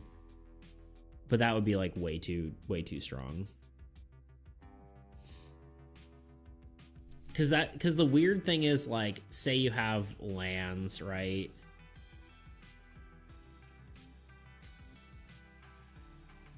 And they all have units on them. And this guy only has 1 unit. And you decide to move him back to protect. He's still not... Or wait, no, sorry. It'd be the other way around. What am I doing? So you're doing this.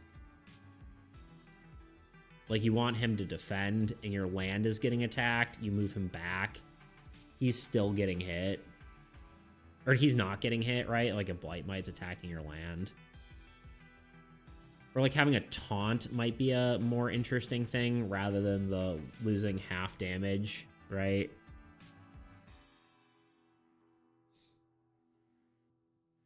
Because that's kind of how he's used, right? He's cool because he can move around and tank an attack. So it might be almost more interesting if like he's always attacked first. I've been speaking of the Fabled Taunt for years, it's true. And it's never made it in the game. He might be better to have a taunt than when defending you lose half as many units. Because it's kind of like how he works, right? Like it's kind of what you want him to do.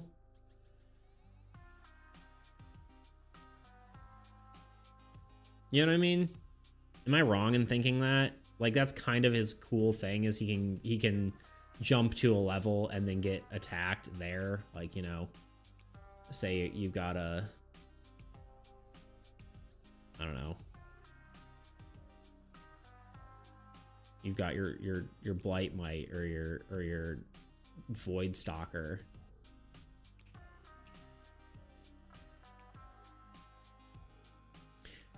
Taunt's either going to be OP or dog shit. I think it's probably going to be OP.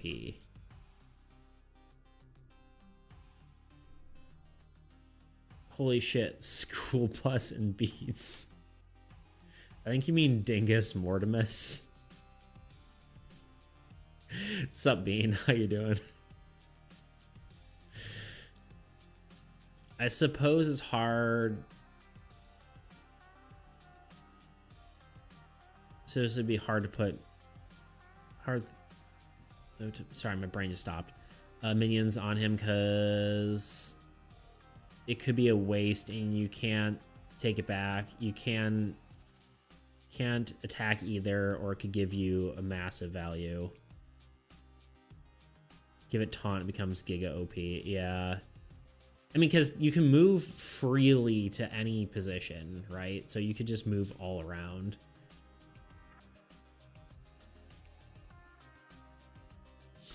I think it's more... You talking to me, Mr. Mortimus? You Mr. 36? Oh, yeah. I was like, who's 36? I'm like, oh, right. This is numbers in his name.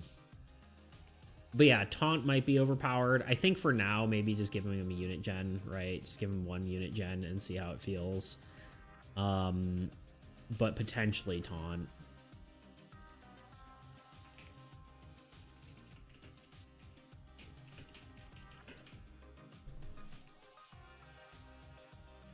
Oh, dim sum. I didn't even dim sum mortgage. I didn't even see dim sum. That's good. God, I keep getting cat hair in my mouth. Bring cat, being all fluffy and stuff. Give him Unigen makes him automatically slightly easier to utilize in all ways. Yeah. You love it. You love it. Otherwise, you'd be in the wasteland that is YouTube. True. I guarantee you he's going to YouTube right now. I'd be on YouTube, but my existence there is illegal from some bald dyslexic streamer. True. No, you actually can go back if you really want to. Arguably. We've gotten to the goal of getting concurrent viewers. But I will say it does help a good bit for Twitch. Granted, I think it also helped for YouTube, being on the YouTube side of things, but kind of hard to say. No, he won't because he loves being called fruity names. I can't do this there. He's about to make me bald. Yep. There you go. That is the benefit. Okay. Anyway.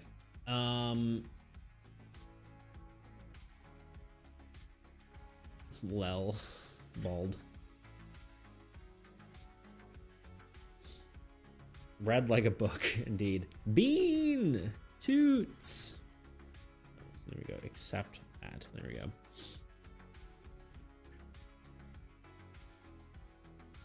The old Toot Bean. Toot, I was looking through...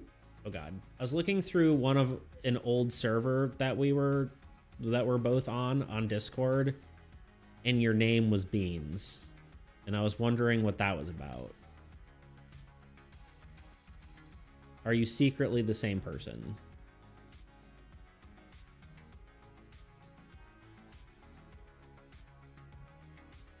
Maybe I'm telling secrets I shouldn't be telling, but everyone wants to be me. It's true.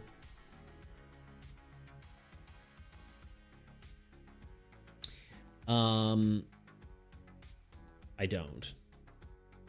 I use that. That used to be my screen name. It's wild. It's crazy. Now it's Bonk Donga. I noticed that. It's pretty funny.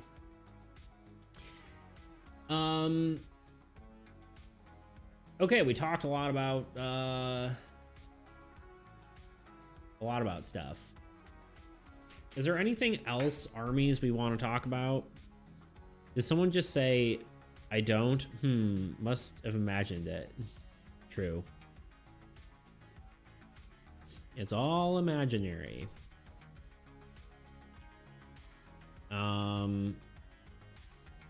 know there's some like weird interactions between things that needs to like be fixed. Oh,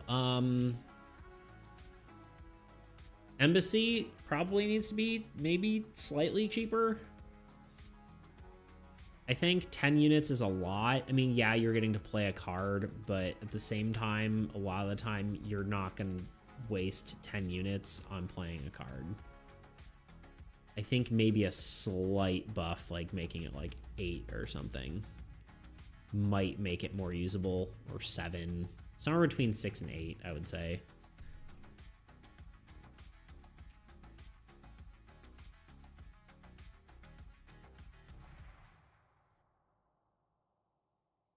Your imagination runs eerily close to reality.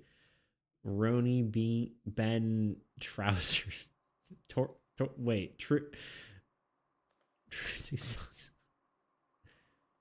I've used Embassy before. It can be really good in specific times. 7 be too little. Yeah, I was thinking maybe like 8. I just think it needs like a slight buff, just like a smidge.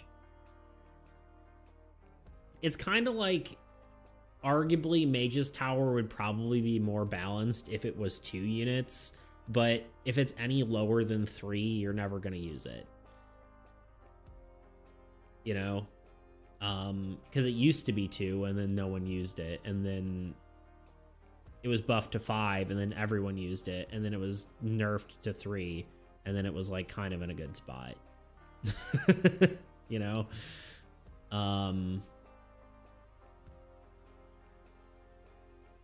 Plus structures, I think, arguably can be pretty powerful because there's only one in the deck of each of them, and they're the hardest thing to have active. It would not be balanced at 2. Yeah, I mean, discard, like, it depends, right? It depends on how many cards you have.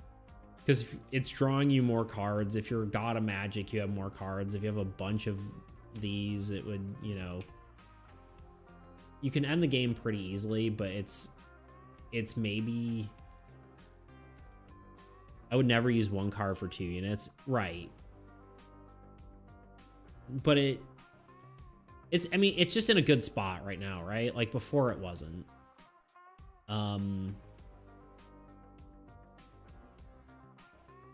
But finding that number was tricky. Which is basically, I'm just applying the same logic to Embassy, where I think it needs to be slightly cheaper.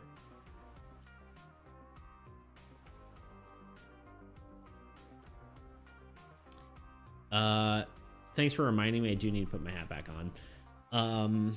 So, sorry, I have a background at work. I looked and released the bald. How's the sunburn? It's basically gone. Honestly, it was pretty mild. It was just like a little smidge flaky, you know? So we're good now.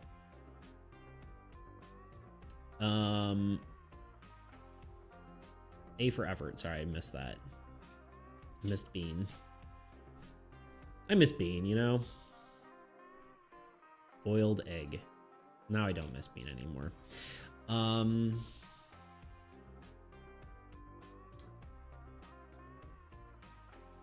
Who the F is Bean? Beans? Beans. I'm lost. Yeah, I think Embassy could use a slight buff. Part of me wants to say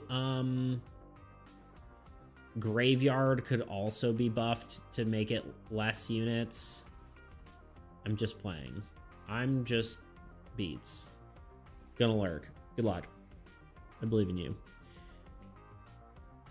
I feel like this could be this could be slightly cheaper as well. Mostly because it's just drawing the card and not also playing it. That would be the 2 things I would consider, is 1, making it more and then allow you to play a card from your discard pile, or 2, making it less and just letting you draw it. Graveyard should be 4, maybe. Yeah. It's just slightly too expensive to make me want to pay to draw a card back into my deck. You know?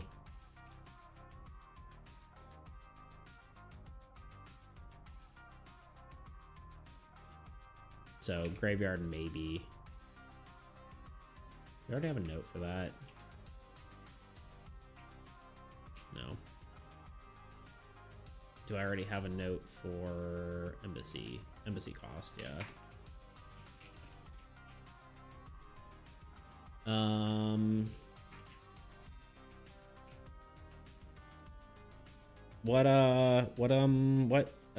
Who, what, when, why, when, who? Graveyard.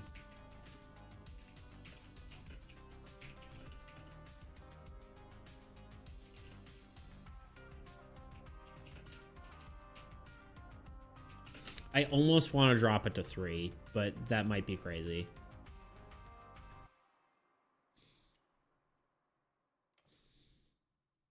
Three's probably too little, but at the same time,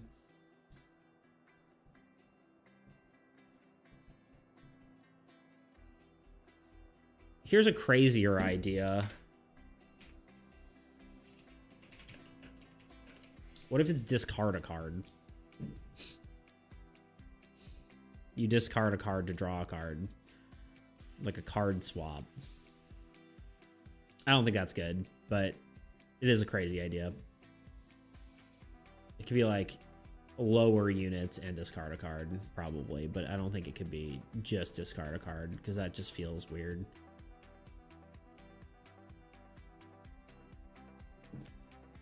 I don't like it. I don't like it either. I want to get rid of it. I said it thinking it was interesting, but I didn't like it. I said it and then I was like, nah, that's not real. That's not real life.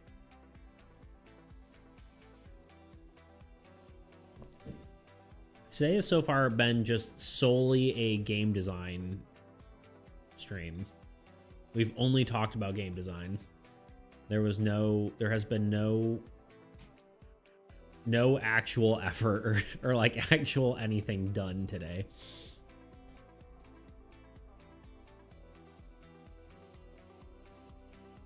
Not the Mortimer's kind of cool crazy, just the lame kind of crazy. Rude. Bean's rubbing off on you. You're being ruder than normal. Just kidding. Ready? And Bean comes out of lurk in 3, 2, 1. Nope. He didn't do it. What did you say? Oh, I was so close. So close. I should have given it 5 seconds. I knew it. I was saying you're... Okay, I'm done. I'm done. You heard me. Is all. Okay. I think that's like the main things. We'll have to like... I don't think I'm going to do all that changes yet until I figure out the minion thing, because it doesn't make sense to do... You want to go? Where are we going?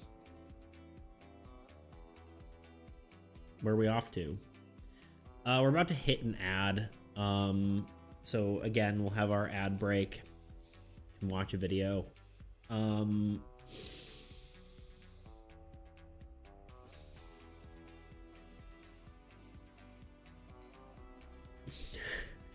not part of this, but I really like Mexican standoffs, so I'm threatening both of you now. Deal.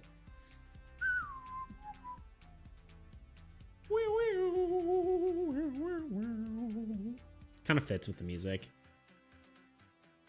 Okay, we're doing an ad. It's not about you, school bus. Being really settled on school bus. I'm here for it though. It's a good one. Yeah, we're gonna do an ad break. Got 10 seconds until that. So I'll be back. I don't know what we'll do when we get back, but we should actually get some work accomplished. Although, honestly, thinking through all this was great. So, BRB. The 20-sided die, Fight each other in D20, has been the staple of the role-playing game genre for almost as long as it's existed. Despite that, I decided I'm going to retire it from my games, and does not have the... Because I want this sort of stat system, it also requires some more stats to make it feel more complete.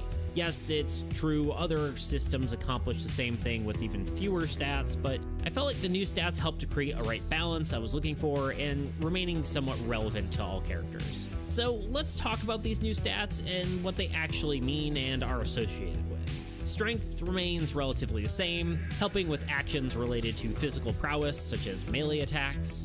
The old agility's functions were split between the new agility and finesse. The new agility primarily relates to a character's speed, such as movement distance and evasion. This stat also will help with stuff like sneaking and stealth.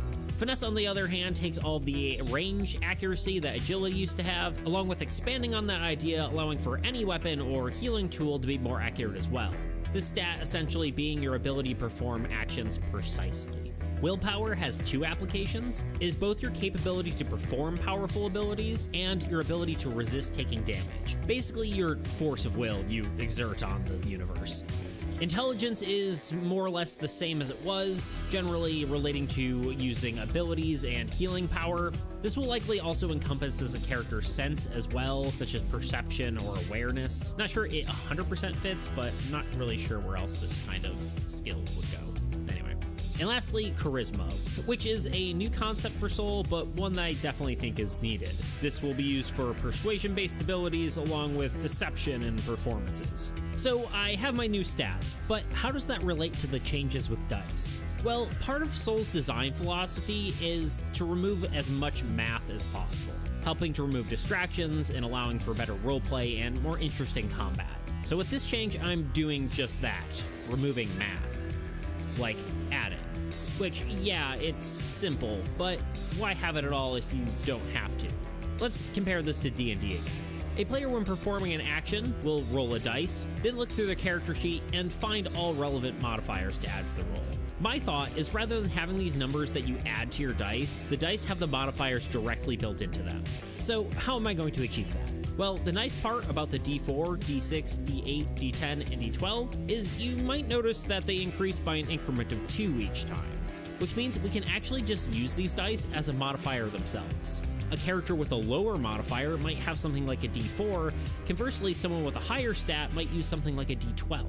Unfortunately, this system isn't actually going to be enough on its own. This is because of the other crucial component in these sorts of games, a number the player needs to beat. This is usually a fixed number or something determined by the game master. For instance, say a character wants to climb up a wall. We'll use Dungeons & Dragons for this example as well. The game master may determine that the player needs to roll a 16 in order to climb up this wall. Then the player will roll a 20-sided die and add their strength modifier to see if their number beats this 16. Now, a 16 is pretty high up there, indicating a high challenge level, so let's pretend the game master sets the difficulty to an 8 on my system. An achievable number by most dice, but not all of them. Let's say our player has a D4 or D6 for strength. This task would be completely impossible, which in some senses could be interesting, but I think likely would end up making many situations unfun. Dungeons & Dragons circumvents this issue with having a natural 20 or critical success to overcome any number set by the GM or otherwise. For instance, say a player needs to roll a 26 and does not have the relevant modifiers to get there. If they roll a 20 on the dice, then they will succeed regardless. Unfortunately, I can't really use this in my system either. If I make the top number on every dice a critical success, then suddenly the D4 becomes better than its higher number counterparts, with its low number of sides and higher likelihood of critting. This could make for an interesting high-risk, high-reward sort of play, but I don't think I actually want that because I think it would feel weird, someone with lower stats being potentially better than someone with higher ones. It's just... I've returned as the prophecies have foretold. If you're enjoying that video, please check me out on YouTube. I don't know why I said YouTube like that, but on YouTube at Beats Creations.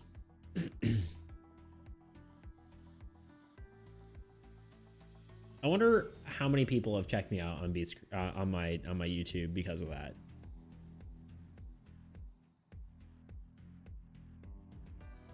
At least hopefully it's entertaining to watch while I'm, you know, whatever. I fight you, but there's a wall in the way. Funny. That's good. I like that. Yeah, BRB, gotta run an errand, as you Americans say. What do you say in Britain? Britain. In whatever, yeah. British people say. What do you even... Like, off at pop, you know, something like that. He can't hear me making fun of him. Anyway, anywho. For some reason, Google thought that was me talking to it. What are we doing now? We got a bunch of stuff that are potential things. We could either work on a few new cards for armies. We could do that one tiny fix that I was talking about for Black Ridge. Just to change this to not say cost and to say bid. I wonder if I should say bid or minimum bid. Probably just bid, right?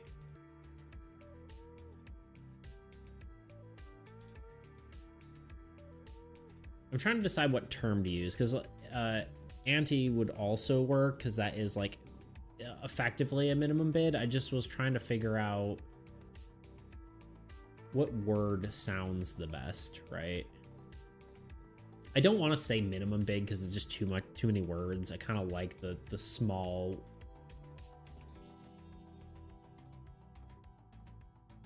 Is that what he said? What did he say? Because I liked what he said. I just don't remember what it was.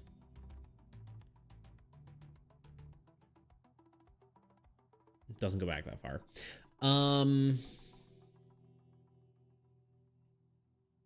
I also do need to draw a deep toot for deep toot. It is something I need to do. I think I might finally have an idea. But the question is, Toot, are you here? Is Toot with us right now? I know you're lurking and working, so if you're busy, don't worry about it. But I have questions for you.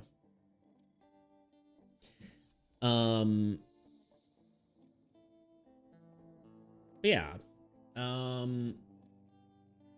If not, I'll question you off stream.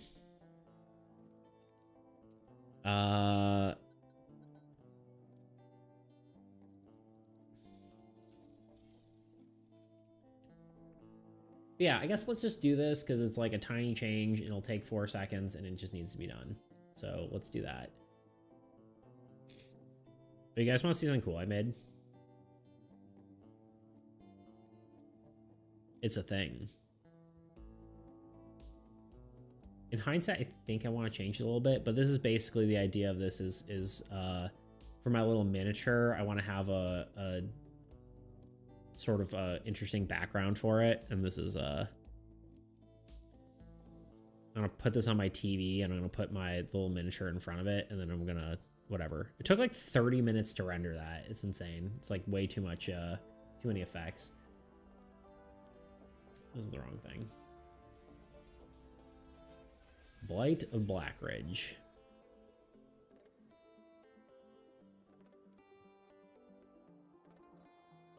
V2.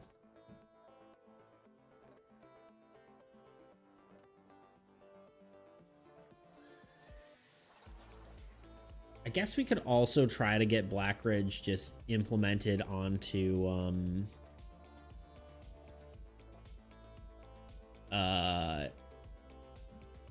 onto tabletop in its current version, but although I kind of really want to edit the rules before I do that, so here we are.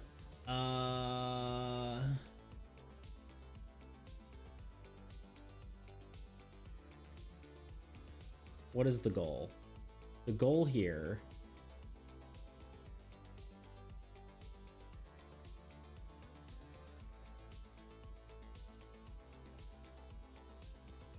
right. What word do we like best? We like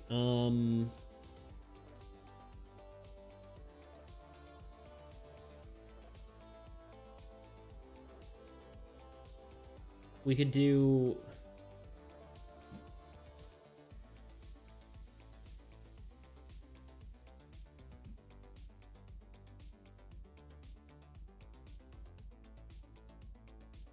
I don't think this is necessary.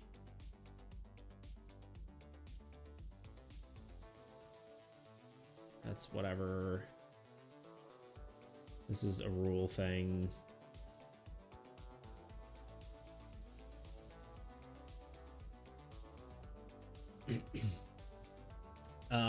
So yeah, we could do bet, or not bet, bid. We could do, make sure I'm spelling this right. Do anti.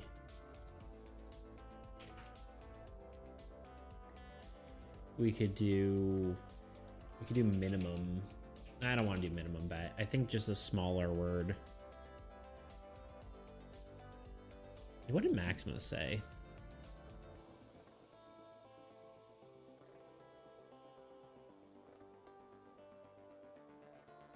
I can find out. Blind is what he said. Blind.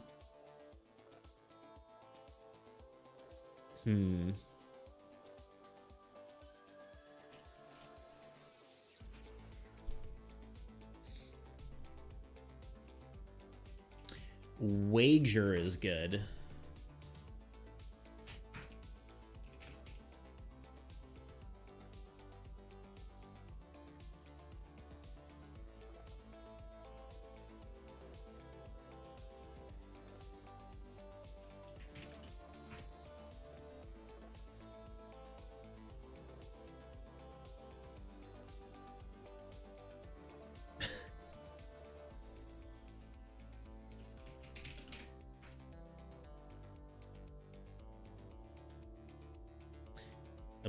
A mandatory bet made before any cards are dealt, either addition or in addition to or instead of an ante. Interesting.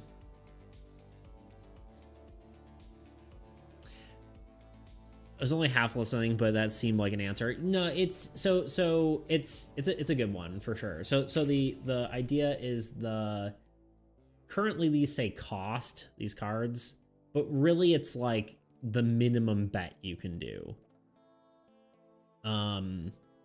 So cost is just kind of completely wrong. I mean, technically you need to do at least this much, but arguably it should just be a different word.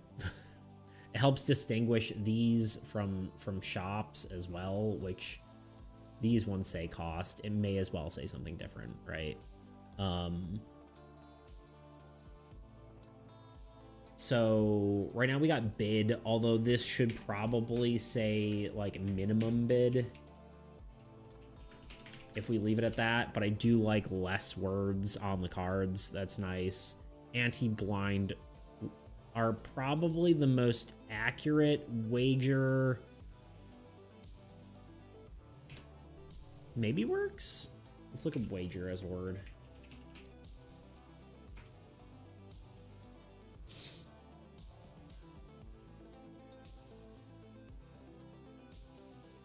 An act of betting a sum of money on an outcome of an unpredictable event.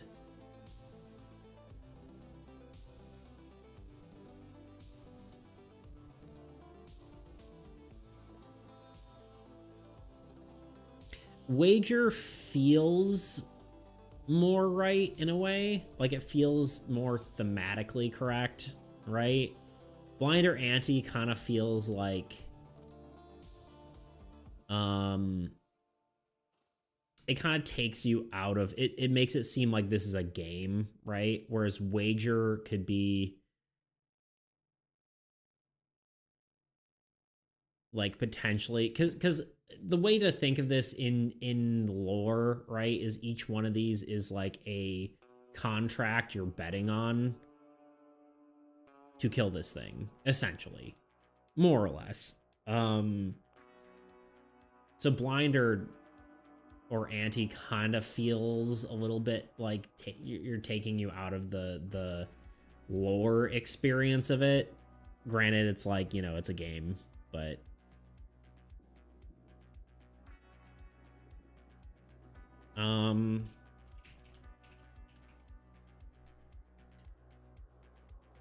word for betting on contract.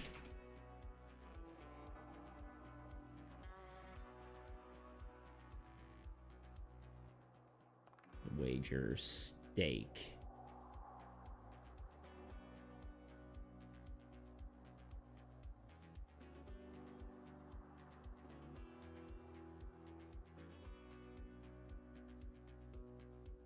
Hedging your bet, no.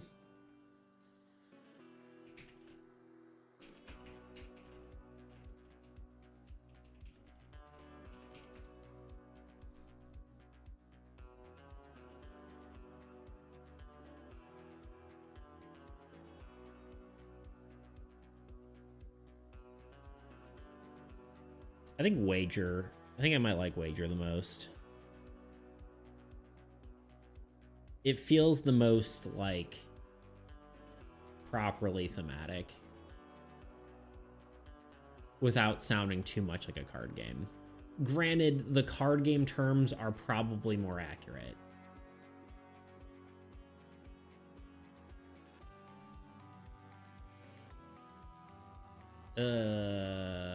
I'm stuck between...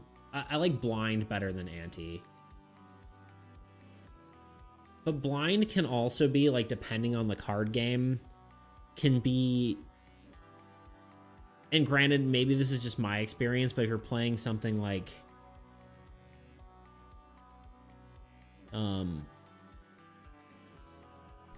Let me actually...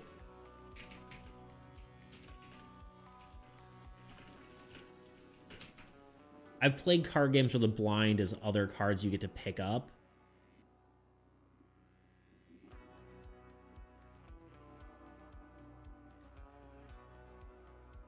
But potentially that's just an odd... One of the like main card games I played like as a kid is called Sheep's Head, which is similar to Pitch if you've played that. But typically you have a blind where you can pick it up and it has extra cards in it, and then you can put it back down, which kind of makes sense. It's kind of like you take the blind, you take, you know, 2 of your cards and you bury those cards.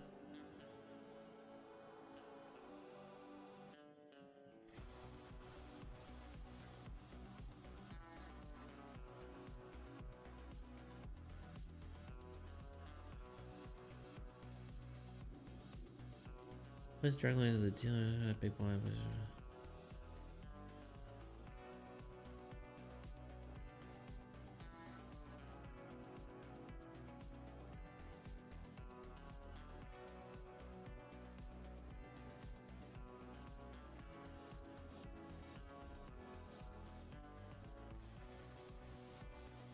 Blind is probably a more accurate one than Ante, because Ante is like one you have to do regardless, right? So I like Blind or Wager. I'm not entirely certain. Blind is probably more accurate. Wager is more of a good lore accurate one, I would say. That is what I would go off and say.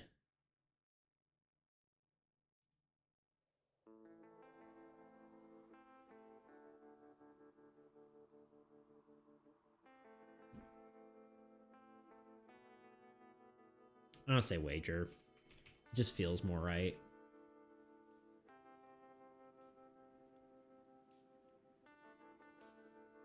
I would love to do a replace command, but actually, can you replace just in certain cells? Control H?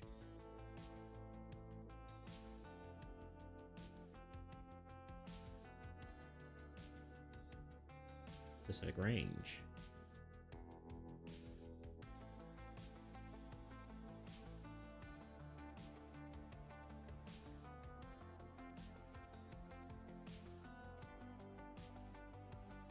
Okay. Find cost. Replace with wager. Done. I hate that. I hate that you hit done and it doesn't... And it doesn't, it doesn't replace it. You have to hit replace all, and... Damn it.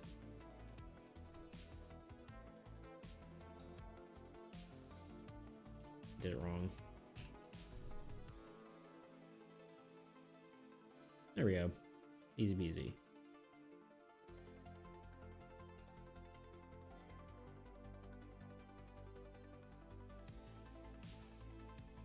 Okay, we'll go with that.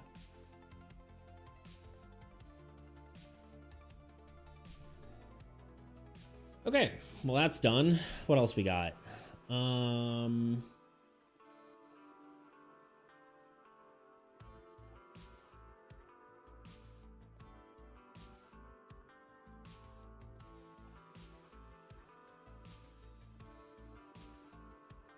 This is in the other ideas.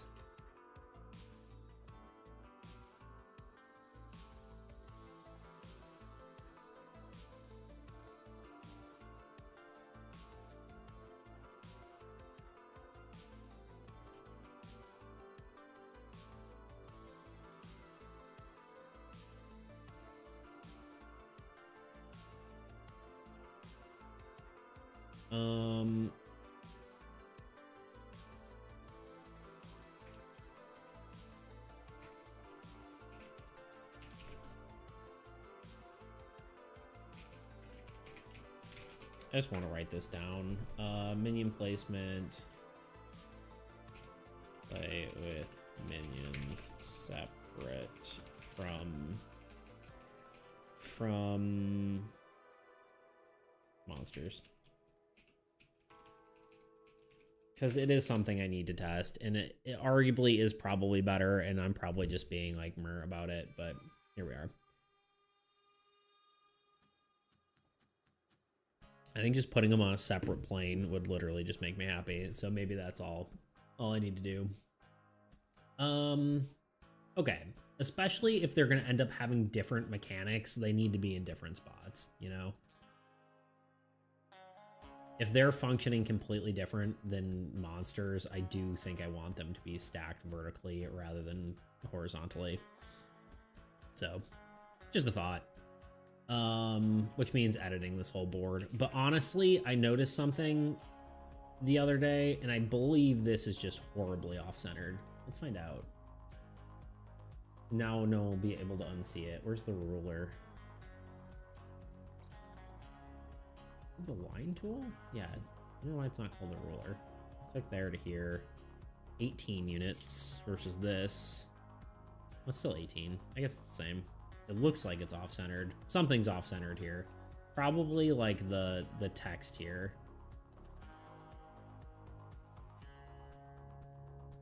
But I guess that's right. It looks off-centered though, doesn't it? Something is. I'm telling you right now, but maybe not. I don't know. Maybe it's just my brain. Sometimes letters can end up looking off-centered because they're, you know, whatever. Because they're different lengths and whatnot. But okay. I need to set up straight. There we go. Anyway, what are we doing now? That is the question. It's kind of weird. We're kind of at a point where it's like, we're kind of at a point where it's just like playtesting for stuff. We don't even have anything to work on, really. I mean, we could work on stuff, right? I probably should work on the Black Ridge rulebook 2.0, you know?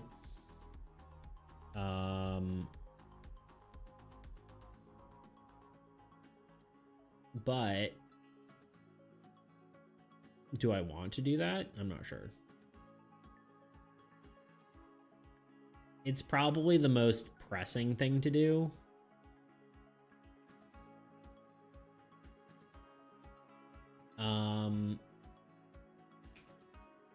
Should we look at our plan? We need to look at our plan. Because of course I have my my 3-month plan. Wonder how long this document's been in existence. I wonder if it's been past 3 months for my 3-month plan. It's probably been about 2.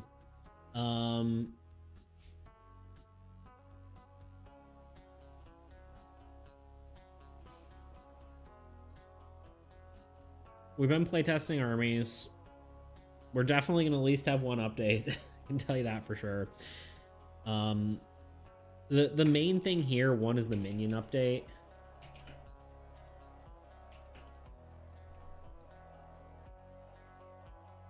And then the other is just balancing. Arguably, this is probably 1 to 3 updates. if we're changing minions as much as we are, that could be pretty crazy.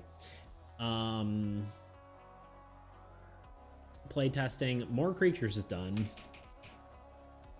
So it's rulebook, playtesting and rulebook. We of course have plenty of stream stuff to come up with. I actually kind of like the idea of like the Blight of Blackridge mini me, just like a cowboy emote. Although I think we need to do ones like, you know, something more simple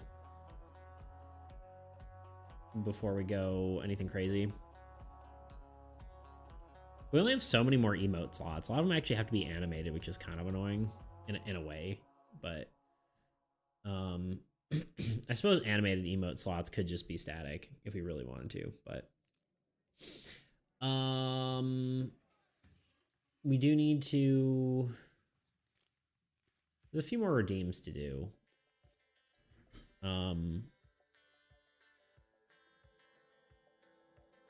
I'd really like to start planning for like an event, but I think the viewership is like, we're just not quite there yet. We're actually like, the really exciting thing I would say is that we have enough, like there's a good number of consistent people on the stream.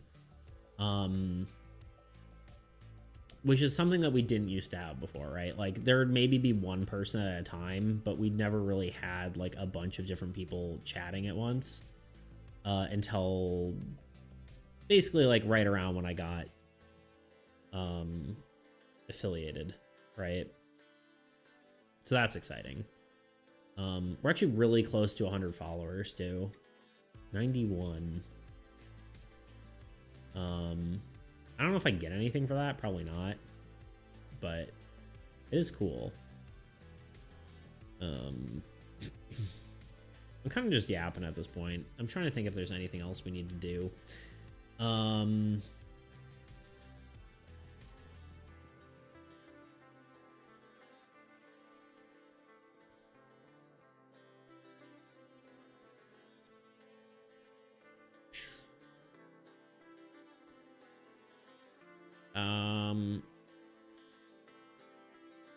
What do I want to work on? We've got like half an hour left. I'm trying to think what we should work on.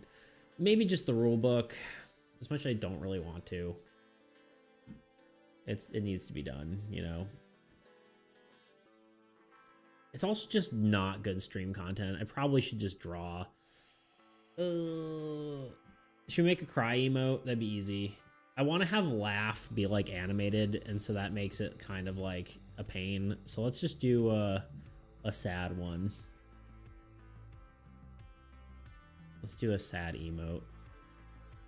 How many emote slots do we have left? Let's actually look. Granted, some of them I'm like more than happy to like get rid of. Like desk, I don't think we're really gonna use, and like the WoW art one, I don't think we're really gonna use, but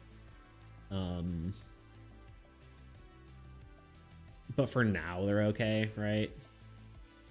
As an emote.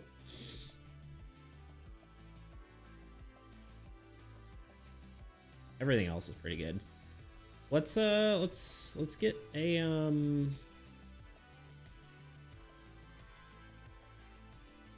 let's do a cry emote. Let's be sad. It's our time to be sad.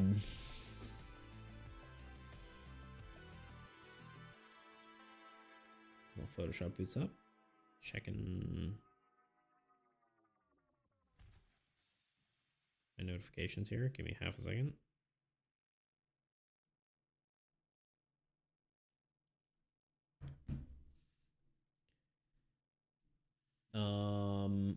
Let's do a new...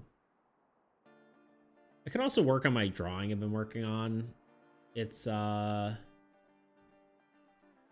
worked on a little bit on Friday, but it's kind of just like a side thing that it's not even like for anything. Well, it's for something. It's for my, like a little mini comic I want to do.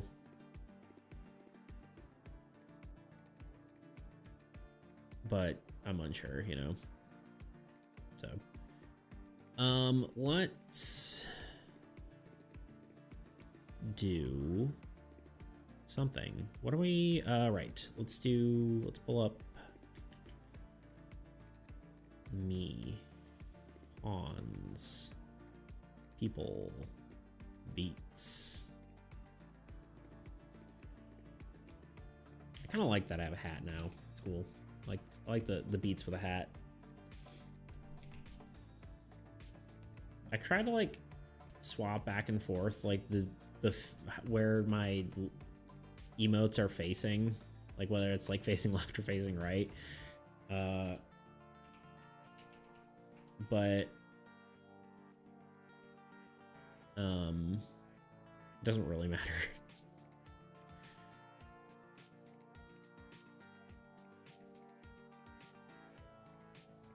For some reason I'm feeling this way. I think this one can be like pretty dang close up, just like on my face.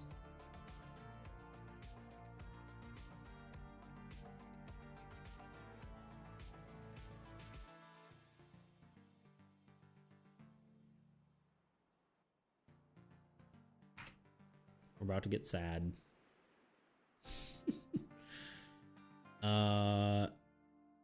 I guess you're not really gonna see my hands. Gotta have the head slightly tilted upward for a proper ugly cry. You know what I mean? Question is, eyes closed or open? I guess typically they'd be, let's grab my art tablet here.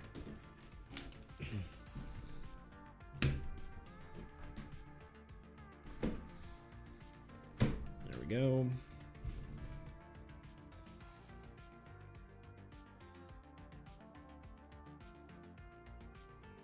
It would help if I had it turned the right way. There we go.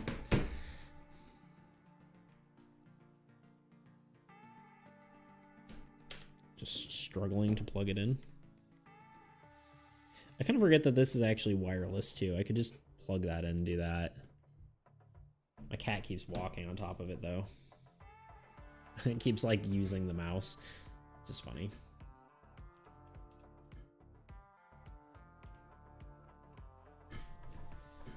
Ugh.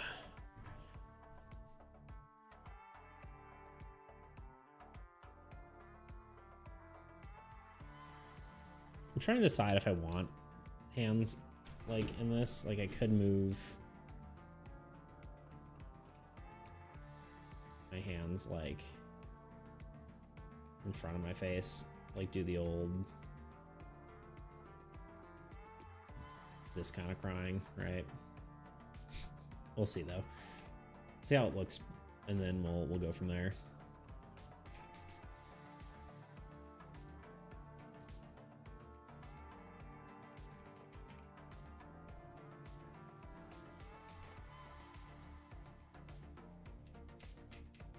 I'm trying to decide how the eyes should look.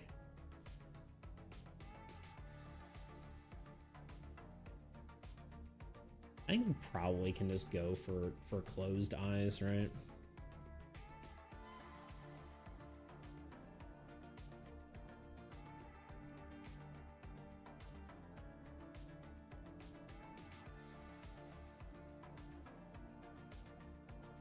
Trying to get them in the right spot. And we're gonna draw over it.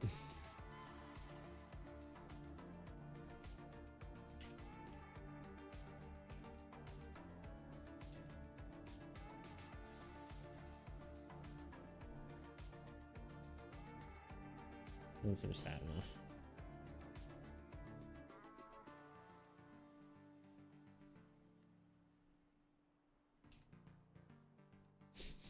It looks wrong. I'm just gonna redraw them.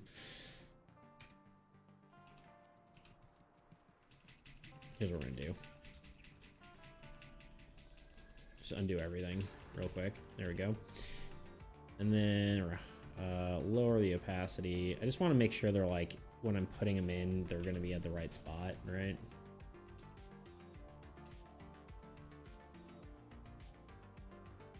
can't tell if like partly open or like if they should be. Nah, I think I like fully closed. I do have closed eyes already,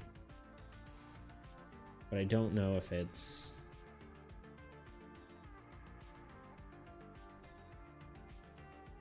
the right sort of thing to do. So let's just see.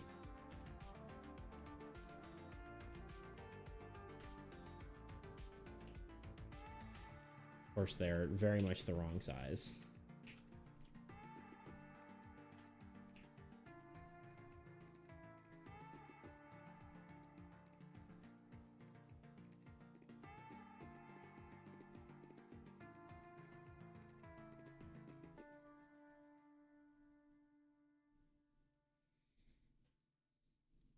I almost wonder if, like, should they be downturned? Yeah, probably.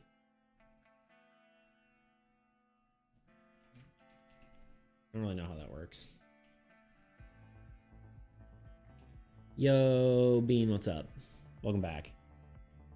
Bean, what do they say instead of off to run errands? I've been holding this in for far too long. What do you say instead?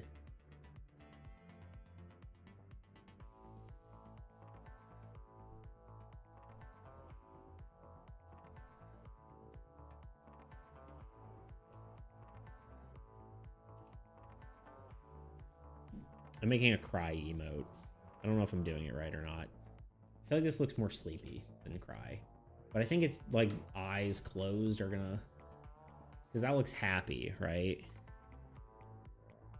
I think it's the eyebrows that... I think this needs to be up still. I don't know, I guess we're gonna see.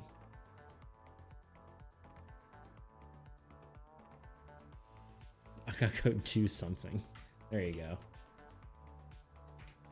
That's fair. Thought that you'd just be like, off I pop. Pip pip cheerio, you know. That's what I figured, but...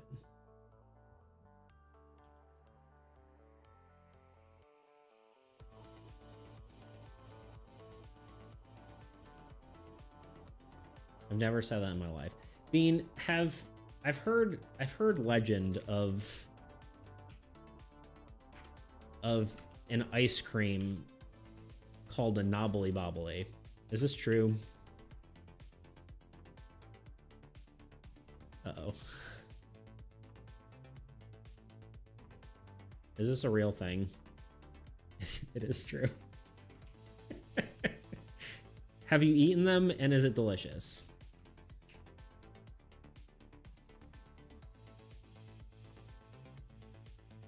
Honestly, this might actually just be better with open eyes. It's like strawberry ice cream covered in chocolate sprinkles. Interesting. So it's kind of like strawberry shortcake ice cream, except with chocolate instead of vanilla. They're very delicious. Okay. Because they look just like, I don't know.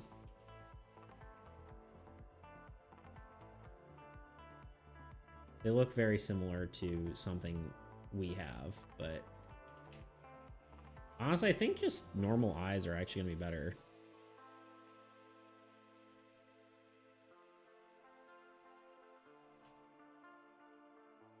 I was thinking closed eyes might work, but I think closed eyes would have to be like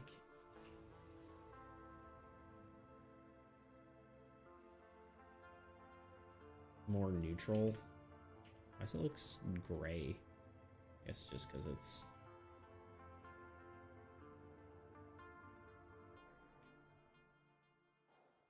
Nah, I don't like closed eyes. We're going with this. Maybe if anything, we could do a little bit of chocolate and sprinkles. Interesting.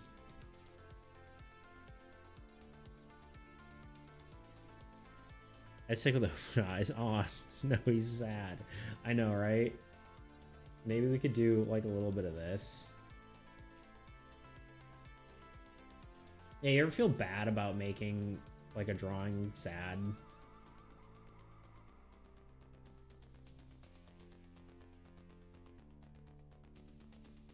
Where's School Bus? I want to annoy him. I don't know. He kind of disappeared when you left.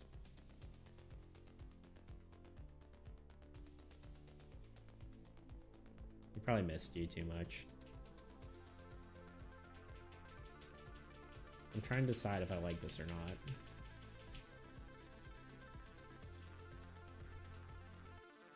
I think maybe to a lesser degree. I just need to just do it, but just a smidge, you know?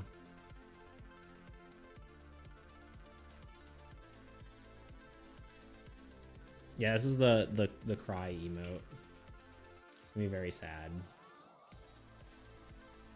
Oh, it's because I have opacity on my brush option.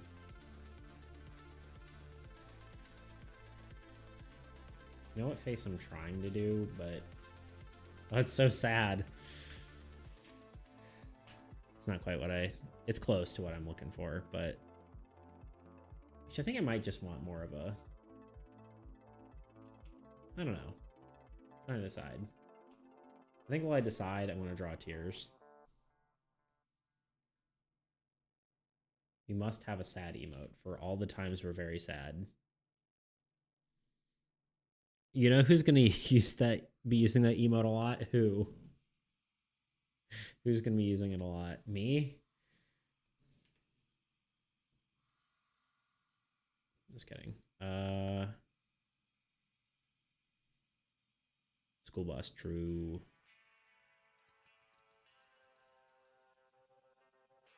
It's not about you, B. It's your right. I'm sorry. Please forgive me.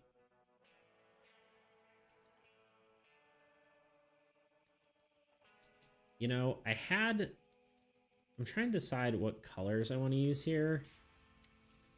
I had some really good, like, water color effects.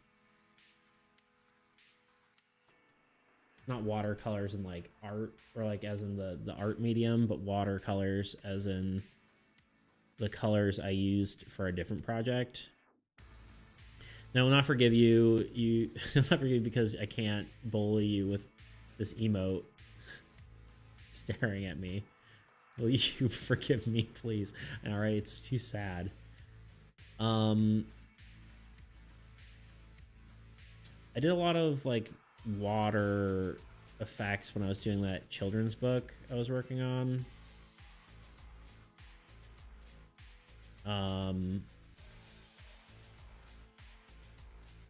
And I like the colors, but I gotta look them up real quick. Excuse me, what now? Oh yeah, I worked on a children's book. It was it's not mine, it's my aunt's, but here's a cat who's sad, but I like the like watercolor effects.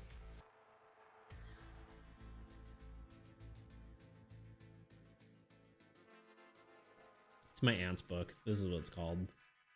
It's like a mystery story where they go and it's cute and whatnot, you know? I don't know. It's kind of like my comic style. I feel like I could do better now, even though it's like this is only a year ago. But you did this art? Yeah. This is me. It's kind of similar to my comic book. It's cute and junk. I would show you the whole thing, but I feel like that's a little bit in bad form. I'll show you a few pages though. I like this one. Or I just like the little koi fish. They're cute.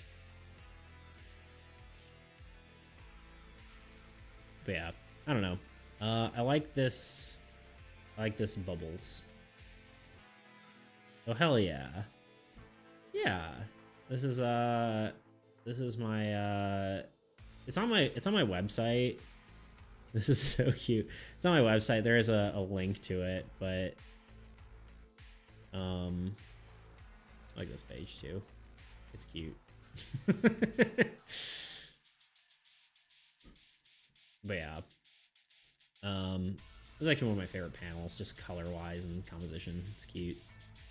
Yeah, it's basically like a story about a girl who's like the cat like comes into the house all soaking wet, and then she goes and tries to find why the cat is soaking wet, and then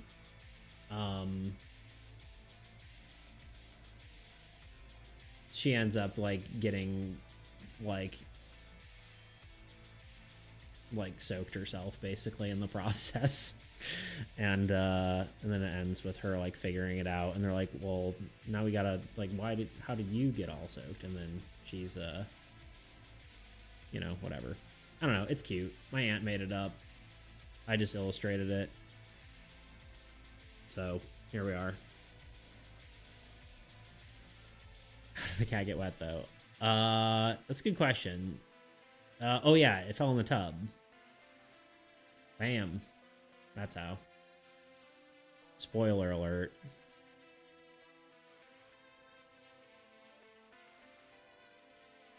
Anyway. But yeah, I did a children's book. If you're looking for a children's book, there is one. I need these colors. Good job, pal. Thanks. Yeah, it was a while ago, actually. That was months ago at this point. This is cursed that it's... I really should update my color palette, because I have like new colors I want to add into it, but I haven't really taken the time to do it.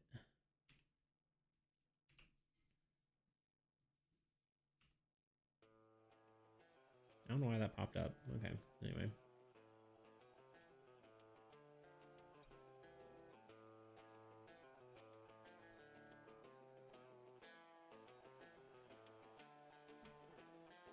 Gotta make those good bubbly tears, you know what I mean?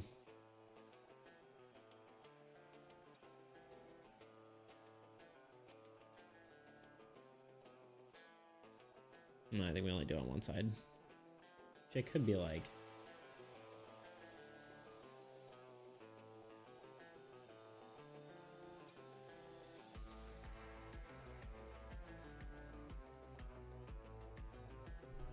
It's so sad. Why we gotta make it sad, you know? I think this is just... I don't know how this, okay. Just self-redeemed apostrophe check, don't I mean? Not really, but kind of.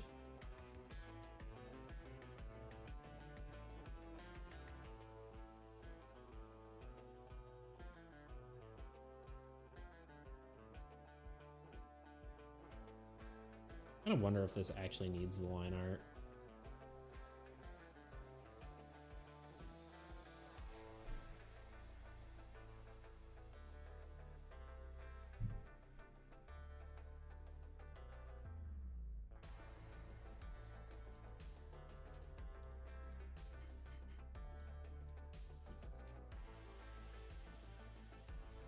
I want a doodle, so I'm saving up. Oh, there you go. Wait, Toot, are you actually here, or are you still busy? I had things I wanted to discuss with you. I'm here. Okay. I've been thinking about your Toot drawing, you know what I mean? What kind of vibe do you want? Because I have a few ideas. I have like an interesting serious idea. Are you looking for like just like a little character, or are you looking for like a scene, or what do you want? Because busy but here.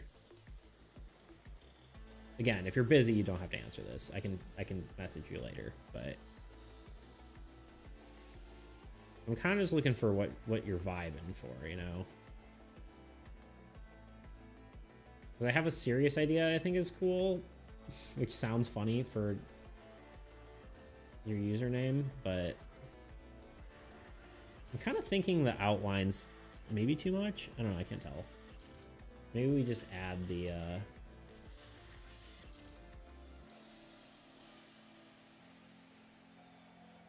do we do like lines going down, or do we do like individual tiers?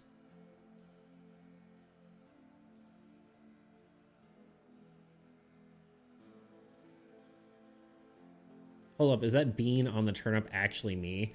I mean, it's certainly I drew it because of you. I wouldn't have drawn it otherwise. But the reason I'm Toot sent me this art pad. As you can see, it's very big and very cool. But that was very nice of him, and our deal is that I'm going to draw him something. And yeah, it's not like I isn't he? Yeah, right? Toots is kind of a big deal. So yeah, I'm gonna draw him something. That said,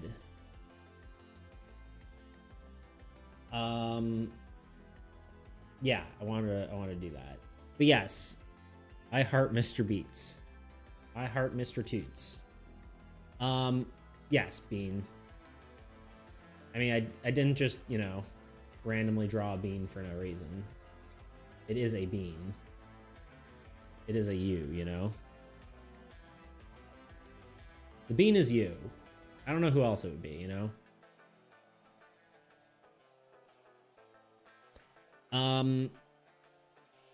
But yeah, basically, what do I need to send you? What do you mean? Nothing. Your friendship.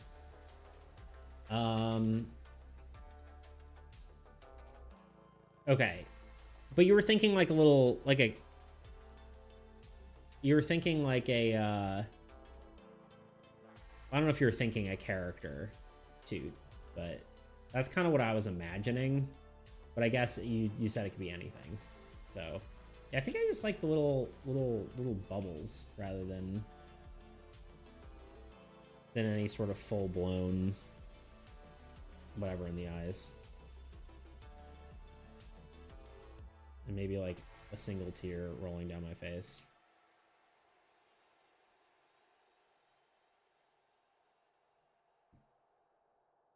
Or maybe a few, I don't know yet. Toot, you little angel. I don't know if I read that already, but it's true, he is. Yeah, I probably already did read all that. Yeah. The bean was for Bean. It was a gift. A bean-like gift. For you.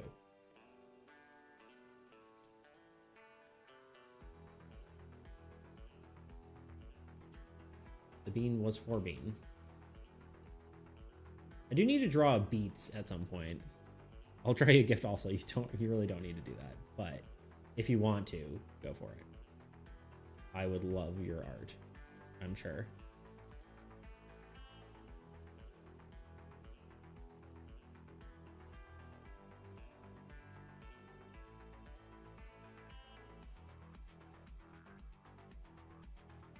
Have you figured out your rebrand at all, Bean?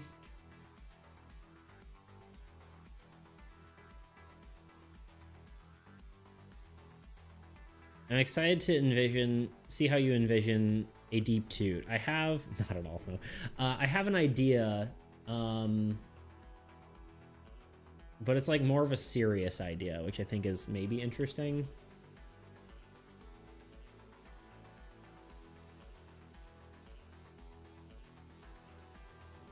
I'm looking at like different cry emotes. A lot of them are like the stream of cry, you know? Do we like the stream of cry better?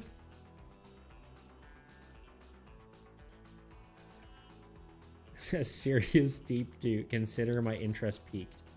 I don't know exactly. It's like something I see in my mind, but I wonder if I can like actually do it justice. You know?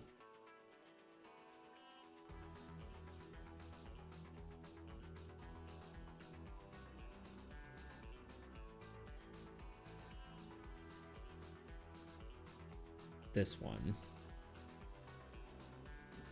It's like so small on my other thing. Yeah. I'm unsure. I'm unsure whether I want the stream of crying or if I want... How close are we to an ad? Very close. We might end up going a little bit longer. I don't know. I'm unsure. Unsure whether I want to do a long stream today or not. I don't mind doing it, but we're playing around in the space right now.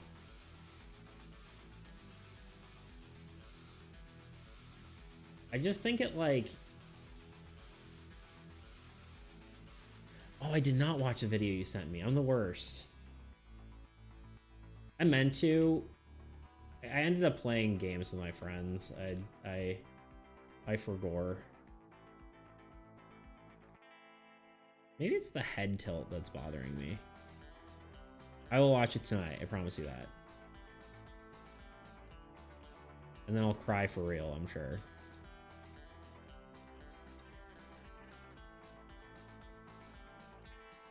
Yeah, actually, I like the head tilted down more. More slumps. More sad. You don't have to. No, I will. I want to. That's so much better. I was thinking, like... I guess, like... Because there's two ways to go about this. It could be, like, you know, like a wailing sort of cry. Like, this is the wrong brush. Like, you know, you're sort of... I fucked up. I done goofed. And then I swore. I did a swear.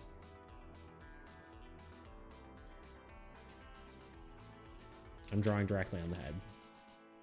Wrong layer. Swoop. Swoop. Just sketch it in. I don't care.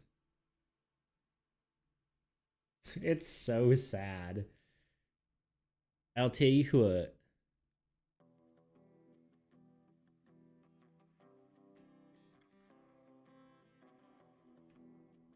Do we like the streaming tiers? Is that good? Do we like that?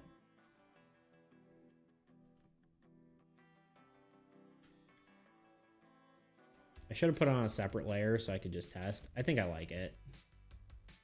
Yes, okay. Gotta clean it up a bit, but cry more. True. If only Beats cried more, you know? That's kind of what I think about every day, all the time. If only I just cried more.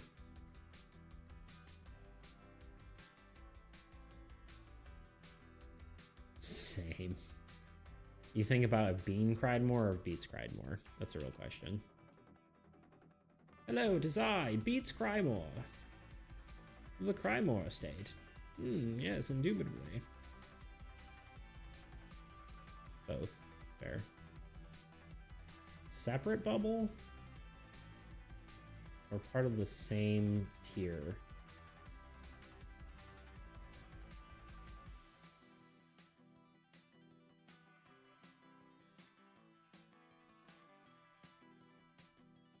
God, it's a lot. It's so sad.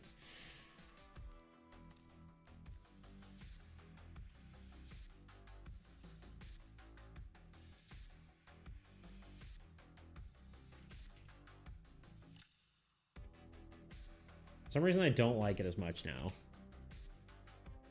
Same in both. Both and same. Because it goes off the face and that looks weird.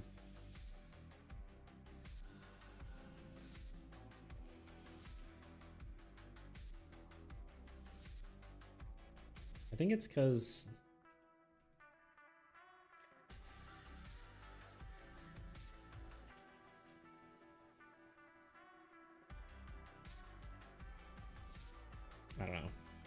is.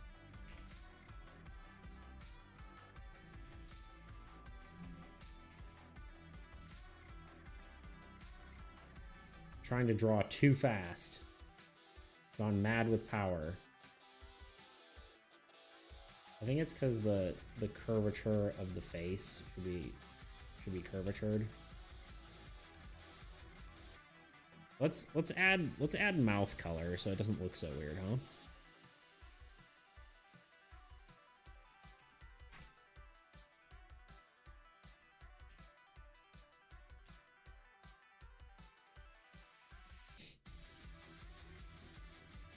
It's so very sad.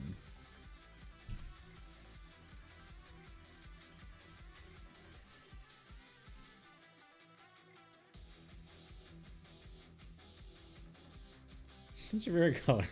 Mouth color. Yeah, of course. You freak. I'm just kidding.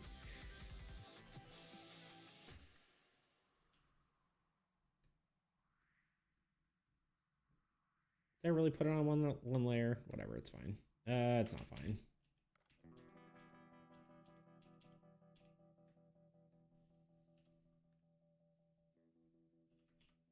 Oops. Forgot to bound that together or to that key.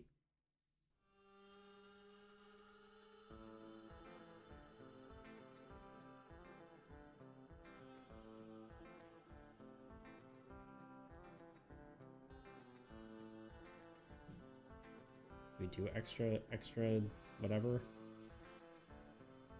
Sure. Yeah, freak.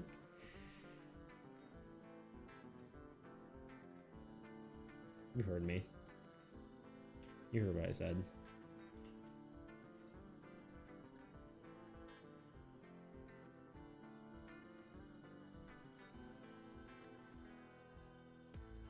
Have you watched The Good Place? I don't think so. I mean, I know I haven't, but I don't know what it is. I was gonna say, it sounds like a horror movie, but it's not.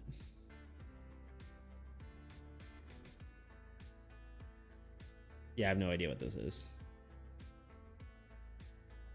I have not seen it, basically, is the answer to your question.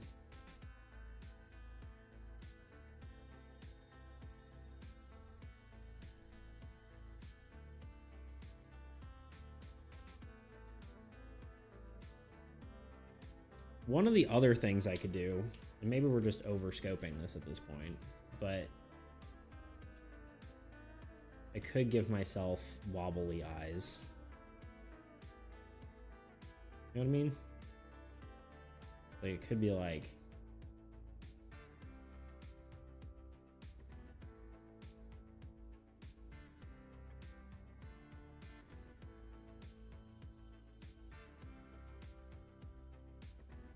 Looks kind of terrifying like that, but... Hear me out. Hold.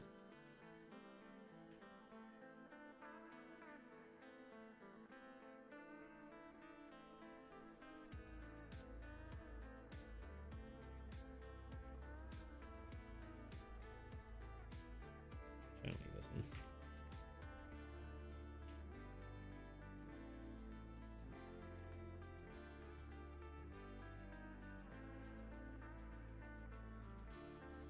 I'm losing track of my layers. You need to watch it. It's very you, I think.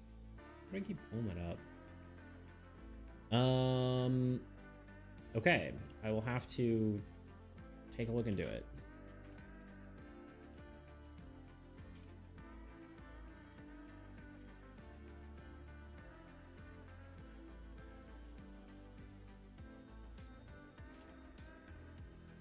I think wobbly eyes are weird.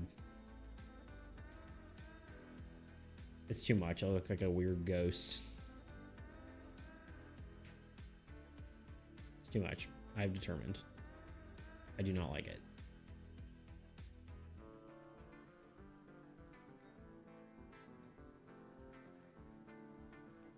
It's perfect? What's perfect? As is. I gotcha. I just need to clean it up a little bit. feel like my hands need to be doing something. Maybe just like here.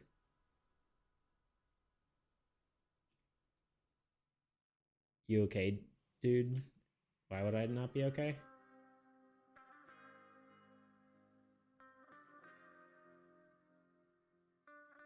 Oh, because I'm sad? Because my mini-me is sad?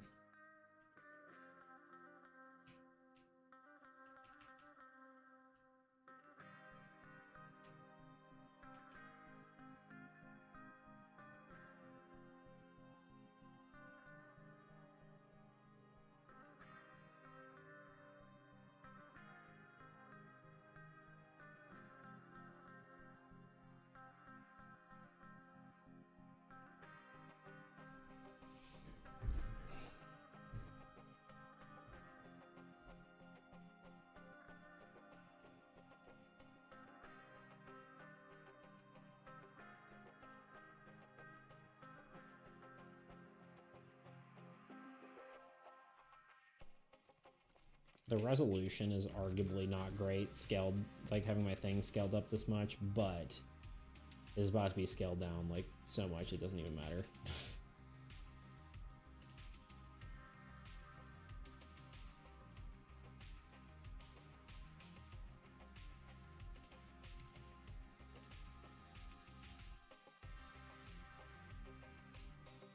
I think the face might be a little too much, but it's just too big.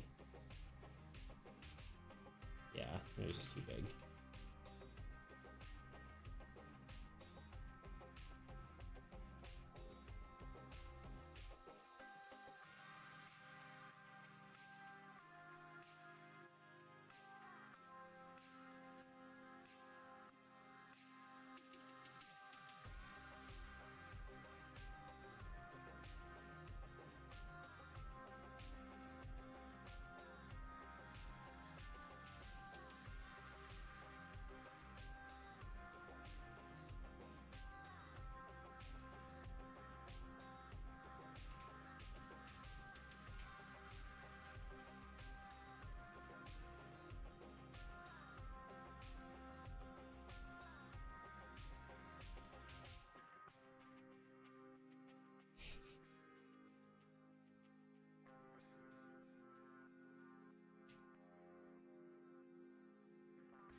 Emote spam. Huzzah. How do I just rotate that? I have no idea how I just rotated that. Nope, not cycle layers, not brush size. Rotate. There we go.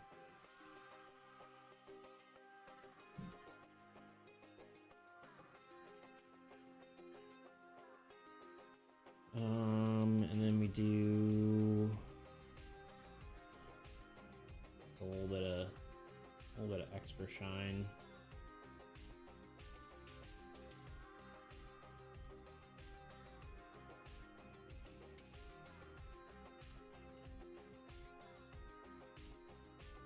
Nah, just two little shines.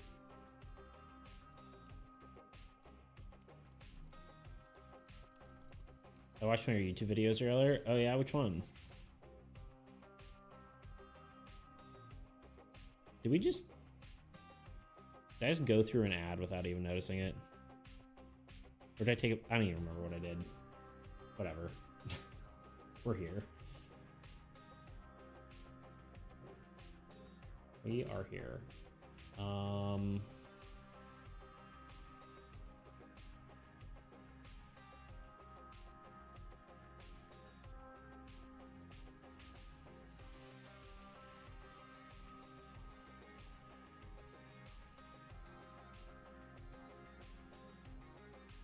Add randomness in the picture with a little screen. Oh yeah, my randomness one. The randomness one on randomness.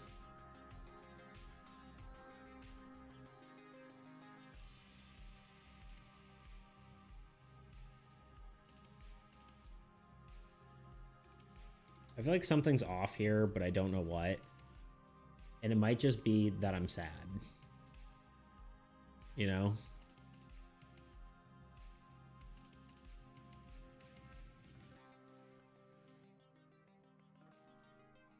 which is just not a usual occurrence, you know?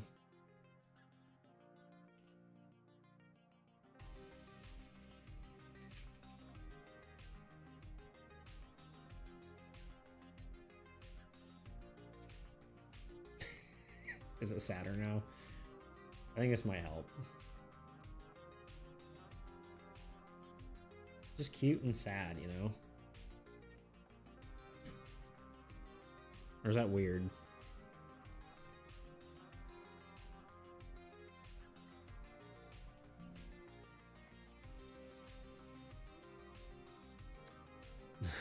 Hugs. What do you think of the video, Bean?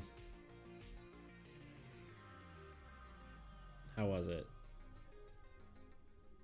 Was it up to your standards?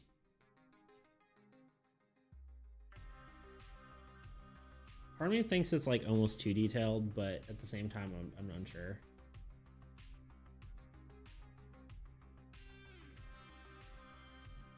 All right, hear me out. Let me try a different mouth.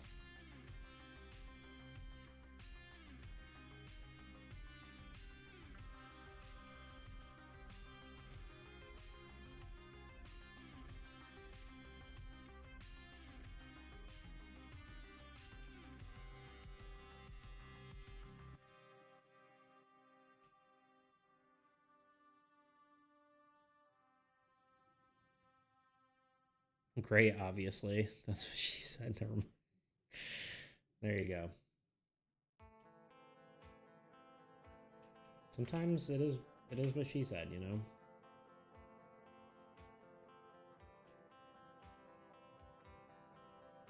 Big frown.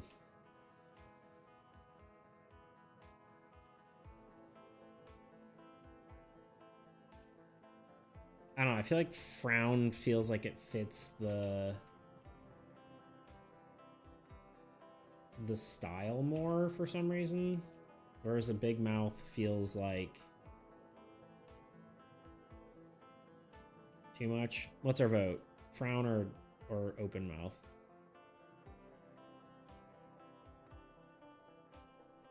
Kind of like frown. I feel like this is too dramatic.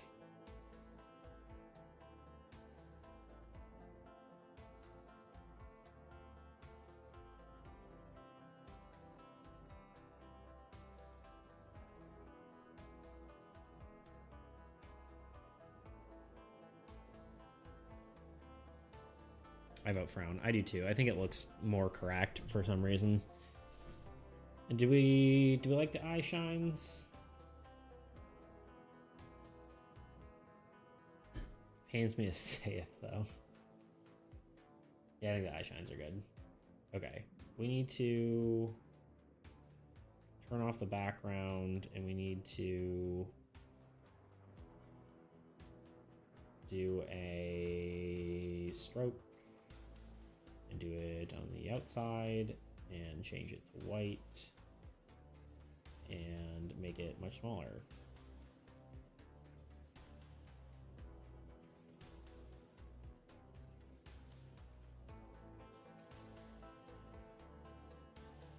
Good? Done? Do you think it's done? I think it's done.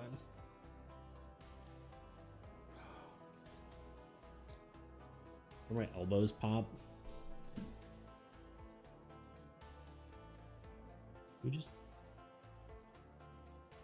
Who? Someone just friended me on Discord, but I have no idea who it is.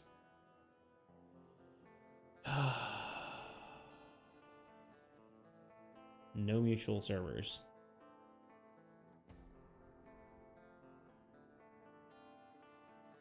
Oh wait, no, there is a mutual server. Never mind. They're probably not real. I'm going to ignore it. Classic. Anyway, there's Beats Cry.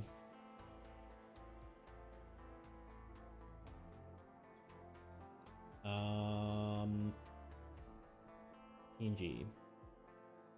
I didn't even save this yet. I love /8 it. I know, right? Too sad.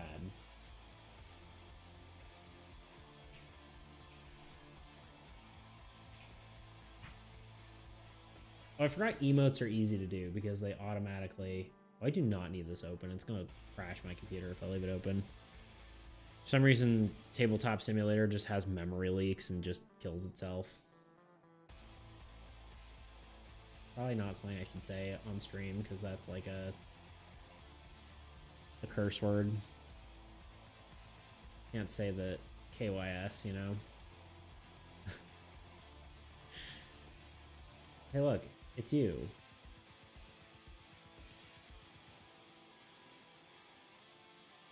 Emotes.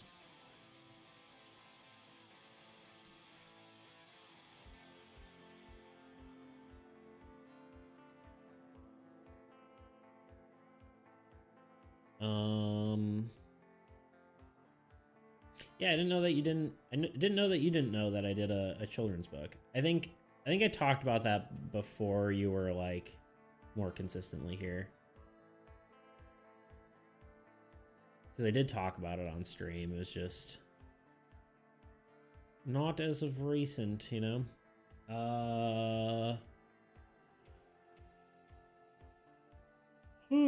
Yawn. Beats Cry. Oh, after all that, I didn't actually export it.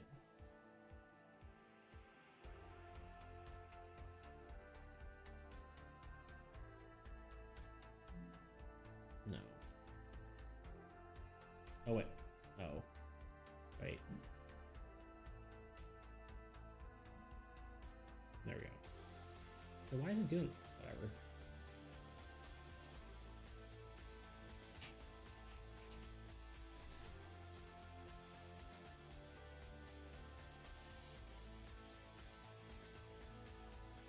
It's so sad. Look how sad that boy is.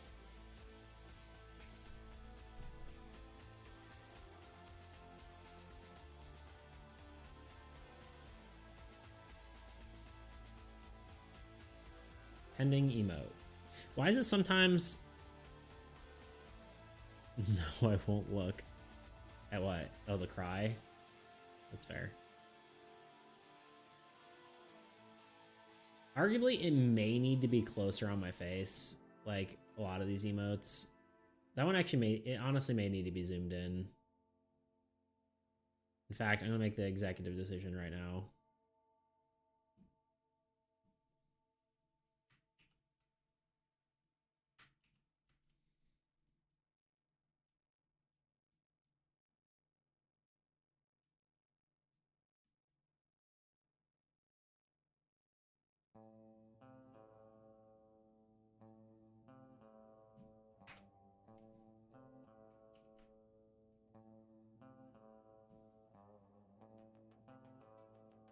Increase sadness for maximum effect.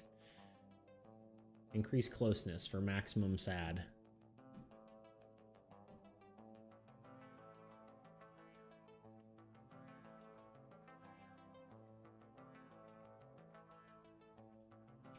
Yeah, I looked it up. And apparently, you want to remove this one. From library. Apparently, once you become partnered, that's when you can change your prefix, but you can't do it before that. So currently, I'm just Beats C1, but it will just be Beats at some point once I'm partnered. You know what I mean?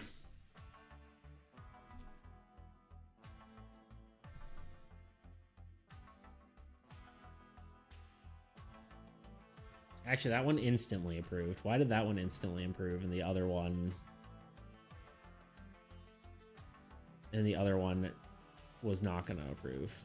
Right? Did it approve? Refresh?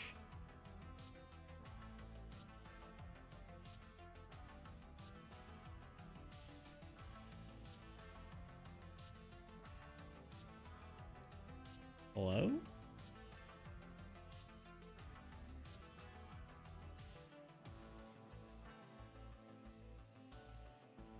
Maybe it didn't. I don't see it, so maybe not.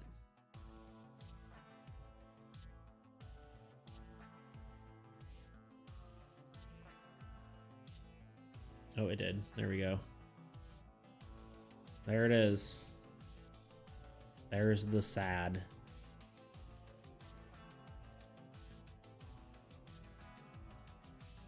Okay, well, that was that. I think it may be time to be done. I kind of feel like partly still going, but I think it's probably just good to be done because I have run out of stuff to do. Without like fully dedicating my time to like something that will be like at least an hour long.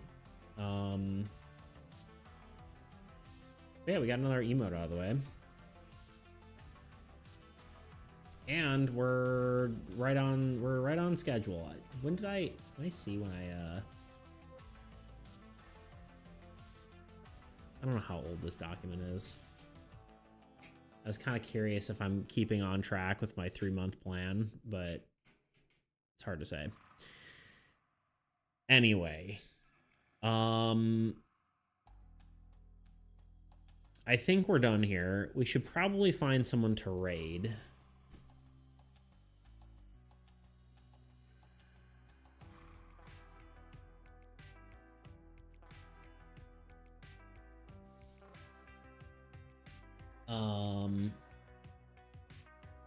And yeah, I guess I do. Maybe I'm trying to think what I won't beg today. Buy beats. Yeah, we gotta find someone. You know, it's gonna take me like 4 hours to find someone.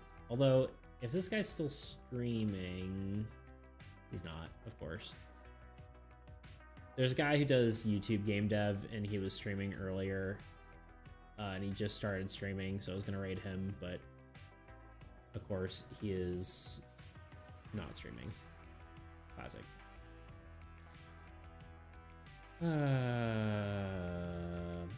We got our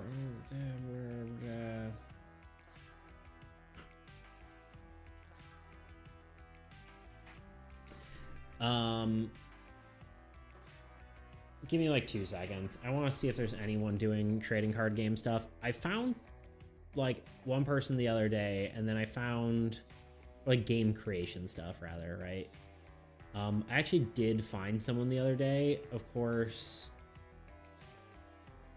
I don't think they stream at any sort of similar times to me, but the stuff he was doing seemed cool. And then there was another person who did it who was like, they're streaming in vertical format on Twitch, which is, you know, not great. And then it was also like they only streamed for 30 minutes and they stopped, and I didn't even like I got on, I was like, oh look, cool, and then they're like, stop streaming. I'm like, oh well, all right, here we are.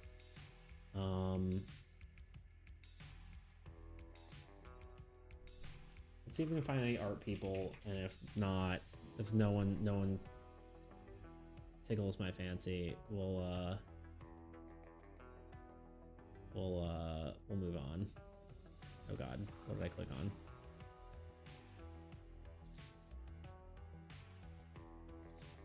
Sorry for being absent. I was cooking. No, you're good. I'm just trying to find someone to raid. I was trying to see if there was wait, is this a... Oh, no, that's what that is. Okay. I was like, is this a game person making a card game? But it's not. Big sad.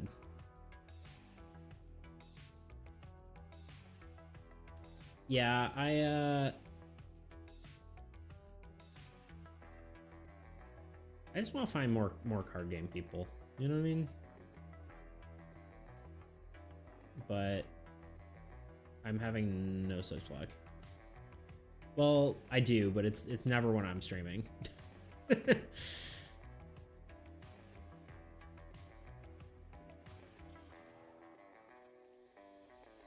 Yeah, I don't know, y'all. There's actually a lot of artists streaming right now, but you know me, I'm bad at picking someone.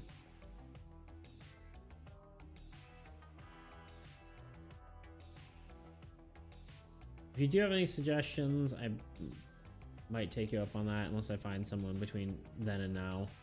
But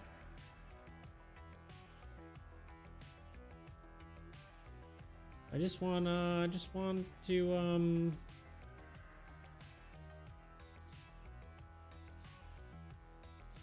that's not in English.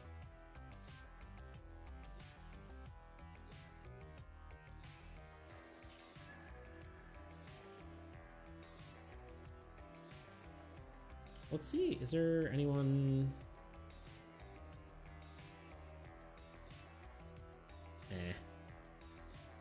Okay, let's do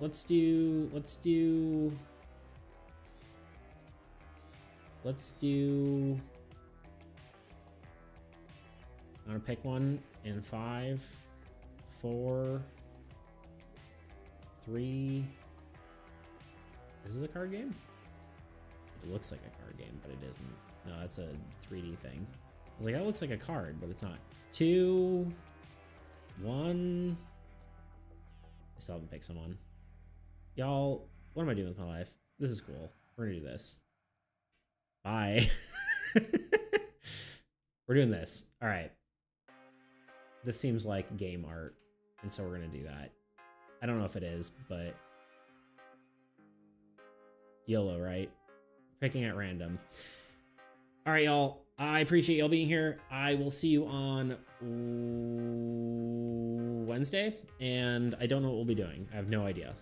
We'll be working on something. Maybe rulebook stuff. I don't know. Anyway, I will see you all Wednesday. Farewell. Goodbye. Auf Wiedersehen.